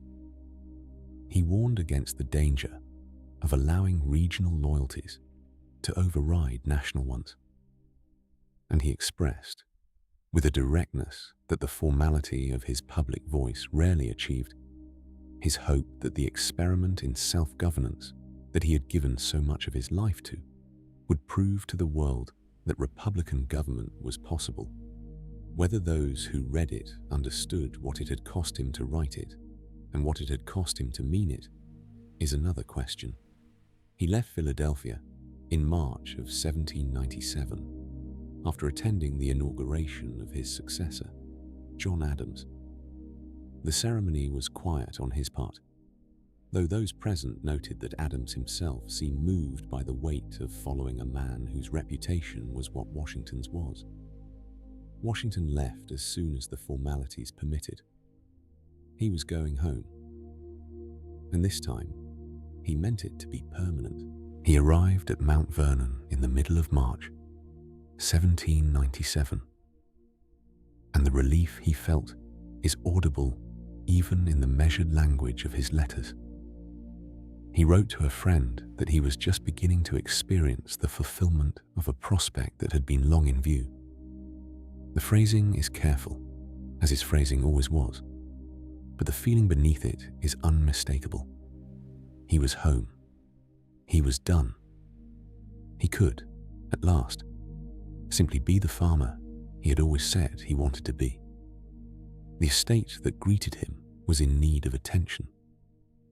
The years of his presidency had been managed from a distance, and while Lund Washington and others had kept things running, the property had not received the concentrated oversight that Washington's own presence always brought. He threw himself into it with the energy of a man who had been waiting a long time for exactly this work. He rode his fields every morning, inspecting the crops and the fences and the condition of the soil. He wrote detailed instructions to his overseers. He planned improvements and ordered materials, and attended to the 1,000 practical details that a working plantation of that size generated daily. Mount Vernon by this point was a complex enterprise. There were 5 separate farms on the property, each with its own overseer and its own operations. There were enslaved workers numbering in the hundreds, whose labor made the whole enterprise possible, and whose condition Washington thought about in the last years of his life, with more discomfort than his earlier years had shown. There was the grist mill and the distillery, the fishing operation on the river, the blacksmith shop and the spinning house, and the various other workshops that made the plantation substantially self-sufficient. There was the mansion house itself, with its constant demands of maintenance and hospitality. And there was the garden, which Washington tended with a personal interest that went beyond mere ownership. The garden at Mount Vernon was something he genuinely loved. He had designed much of it himself, working with the landscape in the English naturalistic style that he admired, creating curved paths and varied plantings that were meant to feel less formal than the geometric gardens of an earlier era. There were fruit trees and kitchen vegetables and flowering plants chosen for their appearance across the seasons. In the early mornings, before the business of the day had fully begun, he sometimes walked there alone in the quiet, the dew still on the grass, the river visible through the trees. The visitors continued to come, as they always had. Mount Vernon was simply too famous, and Washington too significant a figure for the stream of callers to diminish appreciably. There were old friends and former colleagues and foreign travelers, and the merely curious, and Washington received them all with the hospitality that he had always maintained, even when the demands on his time were considerable. Martha managed the domestic side of these visits with the efficiency and warmth that had made her such an effective partner through all the years of his public life. The table at Mount Vernon was generous, and the wine was good, and the conversation in the evenings could range across history and agriculture, and the affairs of the new nation, with an ease that guests consistently remarked upon. He was not entirely removed from public affairs. He couldn't be, given who he was. Letters arrived constantly from political figures seeking his opinion or his support. The divisions between the Federalist and Republican factions were deepening, and both sides were inclined to invoke Washington's name and legacy in support of their positions, a habit that irritated him because he had spent his public life trying to hold himself above factional identification. He replied to letters with care, expressing his views where he had them, but trying to avoid the appearance of taking sides in ways that would drag him back into the partisan arena he had left. In 1798, the relationship between the United States and France deteriorated to the point where war seemed possible. The Adams administration was navigating a crisis that had grown out of French interference with American shipping and a diplomatic insult that became known as the XYZ affair. There was a real possibility that Washington might be called back into military service as the commander of any army raised to meet the French threat. He accepted a nominal appointment as commander, though the practical direction of military preparations fell largely to Hamilton, whom Washington had agreed to name as his second in command. The crisis ultimately resolved without war, but for a period of months, the possibility of another military command had hung over Washington's retirement like a cloud. It passed, and he returned to his fields and his letters, and the quieter rhythms of the life he had reclaimed. There were pleasures in those final years that the record is perhaps too spare to fully capture.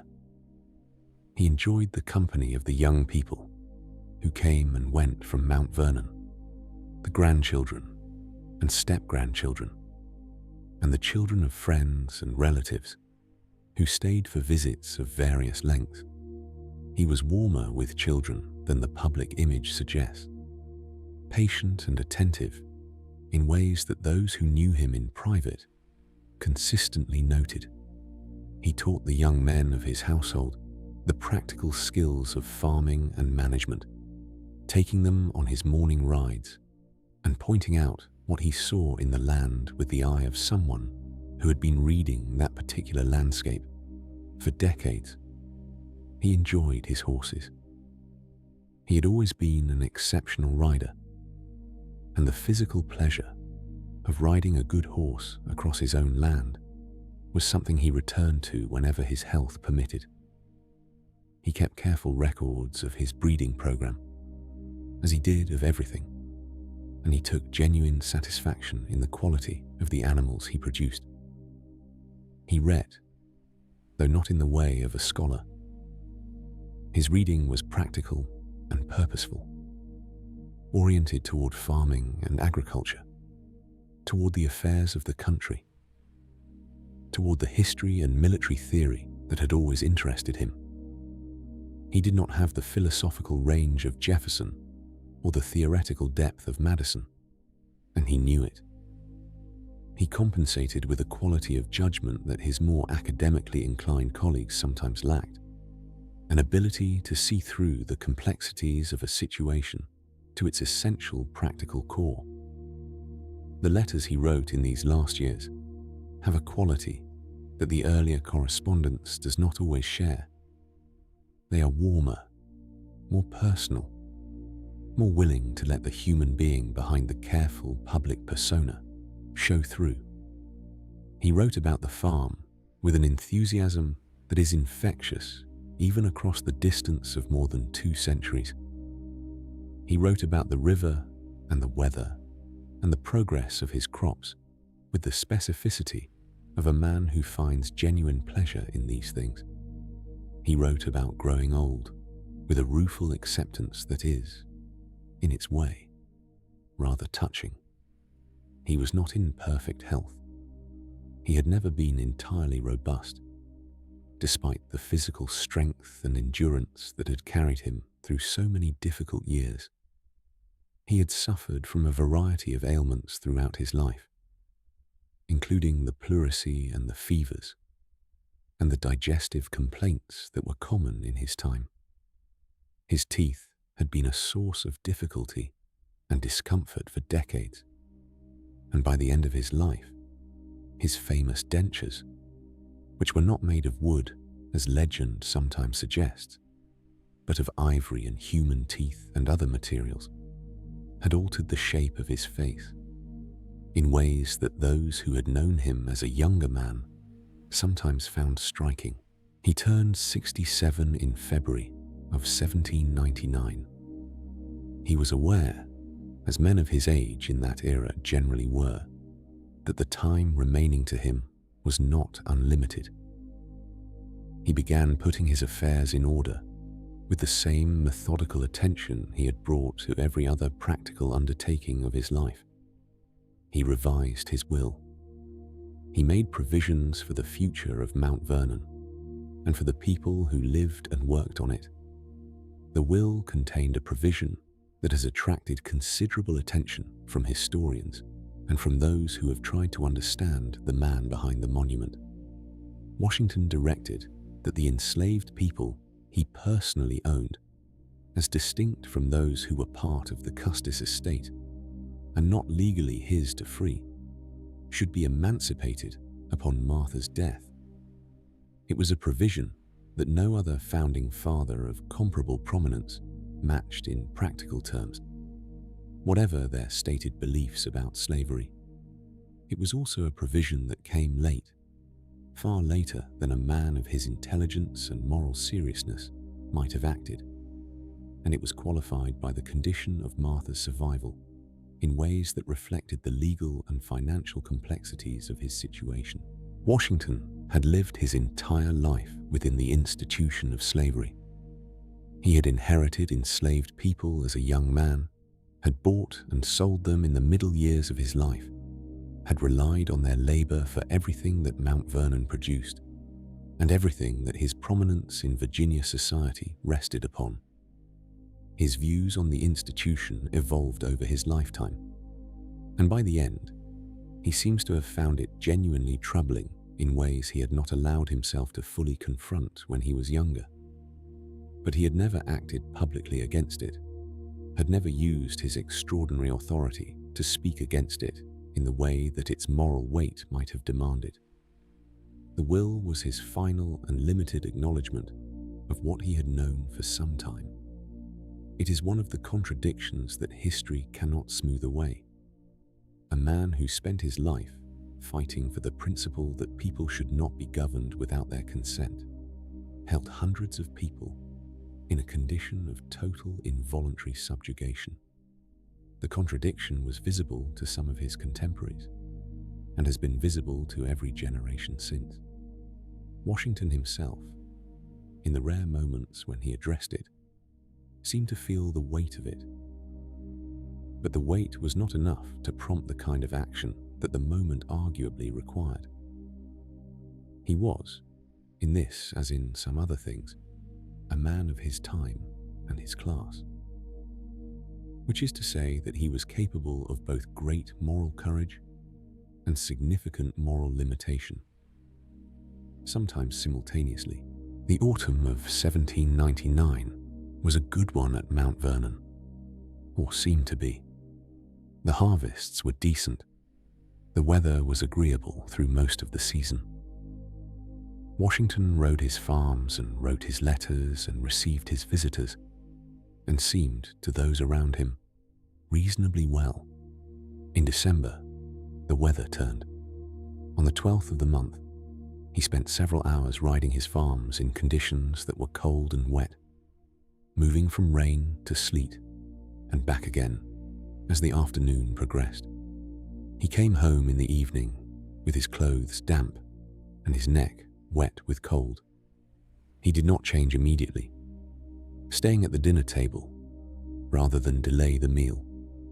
The following morning, he had a sore throat. He rode out briefly regardless, because there were things he wanted to see done on the farm. But he came back early and spent the afternoon indoors. Through the night of the 13th and into the 14th, his condition deteriorated rapidly. His throat was severely inflamed, and he was having difficulty breathing. The doctors who attended him applied the treatments available in that era, which included multiple bleedings that removed a significant quantity of blood from a man who was already seriously ill. Whether the treatments helped or harmed him, or simply did neither, is a question that subsequent medical opinion has generally answered in an uncomfortable direction. He was conscious and relatively composed through much of the day. He gave instructions about his burial and asked that his body not be put in the vault too quickly, reflecting the common fear of that era of being interred while still alive. He thanked the doctors for their attention. He told them that he was not afraid to die. In the evening of the 14th of December, 1799, George Washington died. He was 67 years old. Martha was in the room. The doctors were present. The house was quiet around it all, the Potomac dark and still beyond the windows in the winter night. The news spread quickly. Given the limitations of communication in that era, it reached Philadelphia, the former capital, within days. It reached the Congress, which was then sitting in the new capital city of Washington, which had been named for him while he was still alive, something he had found quietly awkward and had not commented on publicly. The Congress adjourned. Bells were rung. In cities and towns across the country, people gathered to mark the passing of the man who had been, for so many of them, the most constant and recognizable figure of their entire adult lives. The eulogies came in enormous number. The most famous was delivered by Henry Lee, a former cavalry officer who had served under Washington during the war. Lee called him first in war, first in peace, and first in the hearts of his countrymen. The phrase attached itself to Washington's memory and has never entirely let go, which is appropriate in one sense and somewhat limiting in another, because it tends to fix him in the amber of tribute rather than allowing him to remain the complicated and human figure the record reveals. Napoleon Bonaparte, then the first consul of France, and well on his way to becoming the kind of concentrated military and political power that Washington had specifically refused to become, ordered 10 days of mourning in France for Washington's death.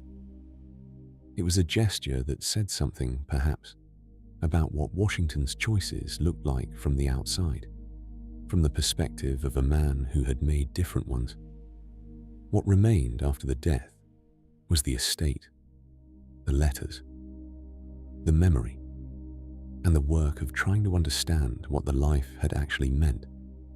Mount Vernon passed to a nephew, as Washington had specified. Martha Washington continued to live there, a small, composed, deeply private figure, moving through rooms that were suddenly much too quiet, until her own death in 1802. She burned the letters she and Washington had exchanged over the decades of their marriage before she died, giving them a privacy in death that their public lives had rarely permitted. It is one of the great losses of the historical record, those letters.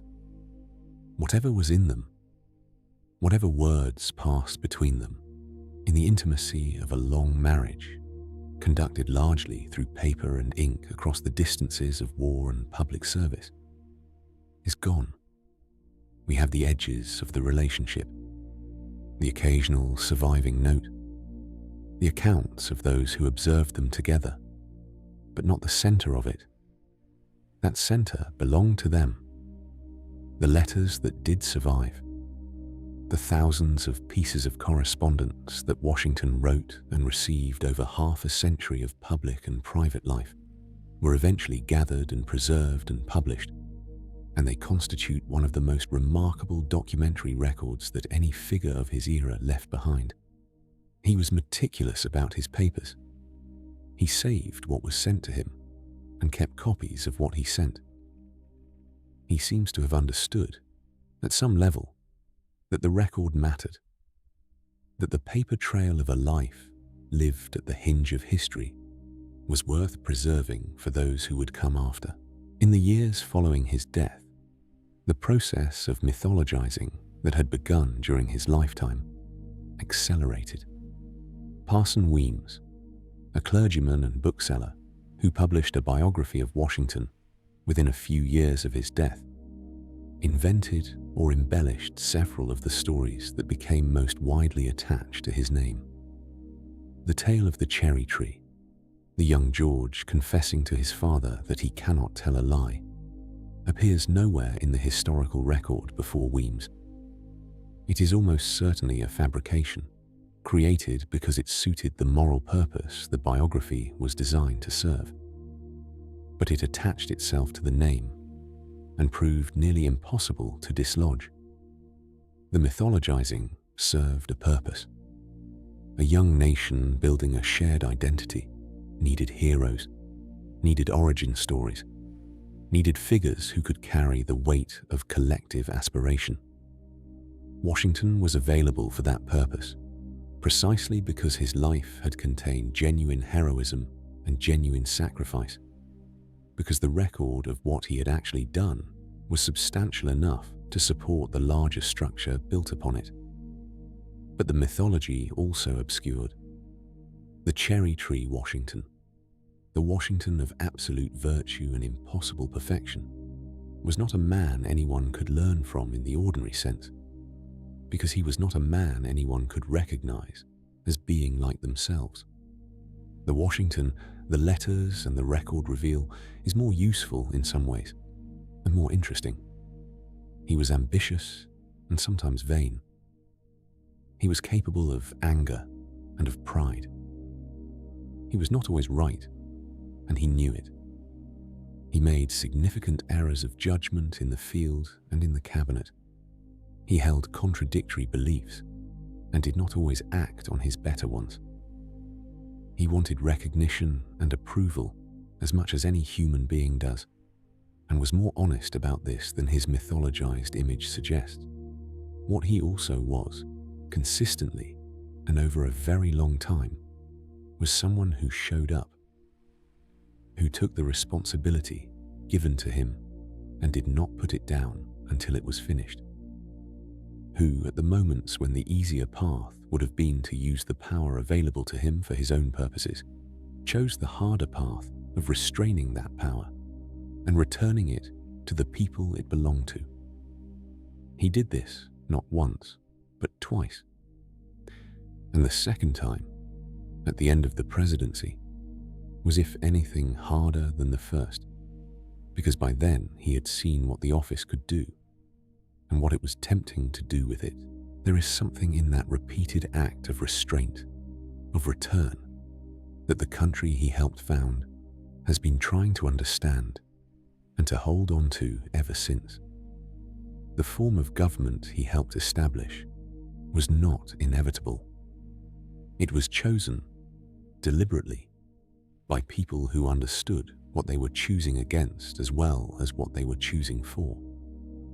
And among those people, the most visible and the most consequential, at nearly every critical moment, was a man from Virginia who had wanted, more than almost anything else, to be left alone on his farm beside the Potomac, that the world would not leave him alone, and that he kept answering when it called, is the quiet center of the story. The fields at Mount Vernon are still there. The house stands above the river, as it always has. The view from the piazza across the water, and the Maryland shore beyond essentially unchanged from what Washington looked at on the evenings when he was home. The Potomac still runs below it, unhurried and wide, the way rivers run when they have been running for a very long time and have no particular reason to change. In the mornings, when the light comes in low across the water and the grounds are quiet before the visitors arrive, it is possible to stand in that place and feel, not the myth, but something closer to the actual weight of the life that was lived there. The work and the worry and the long absences and the relief of the returns. The letters written by candlelight and the fields ridden at dawn and the river watched in the evenings from a wooden chair on a wooden porch by a man who knew, better than most, what it had cost to make that quietness possible. If there is another life you would like to spend an evening with, you are welcome to leave the name below, in whatever quiet hour finds you. For now, let this one rest. Good night.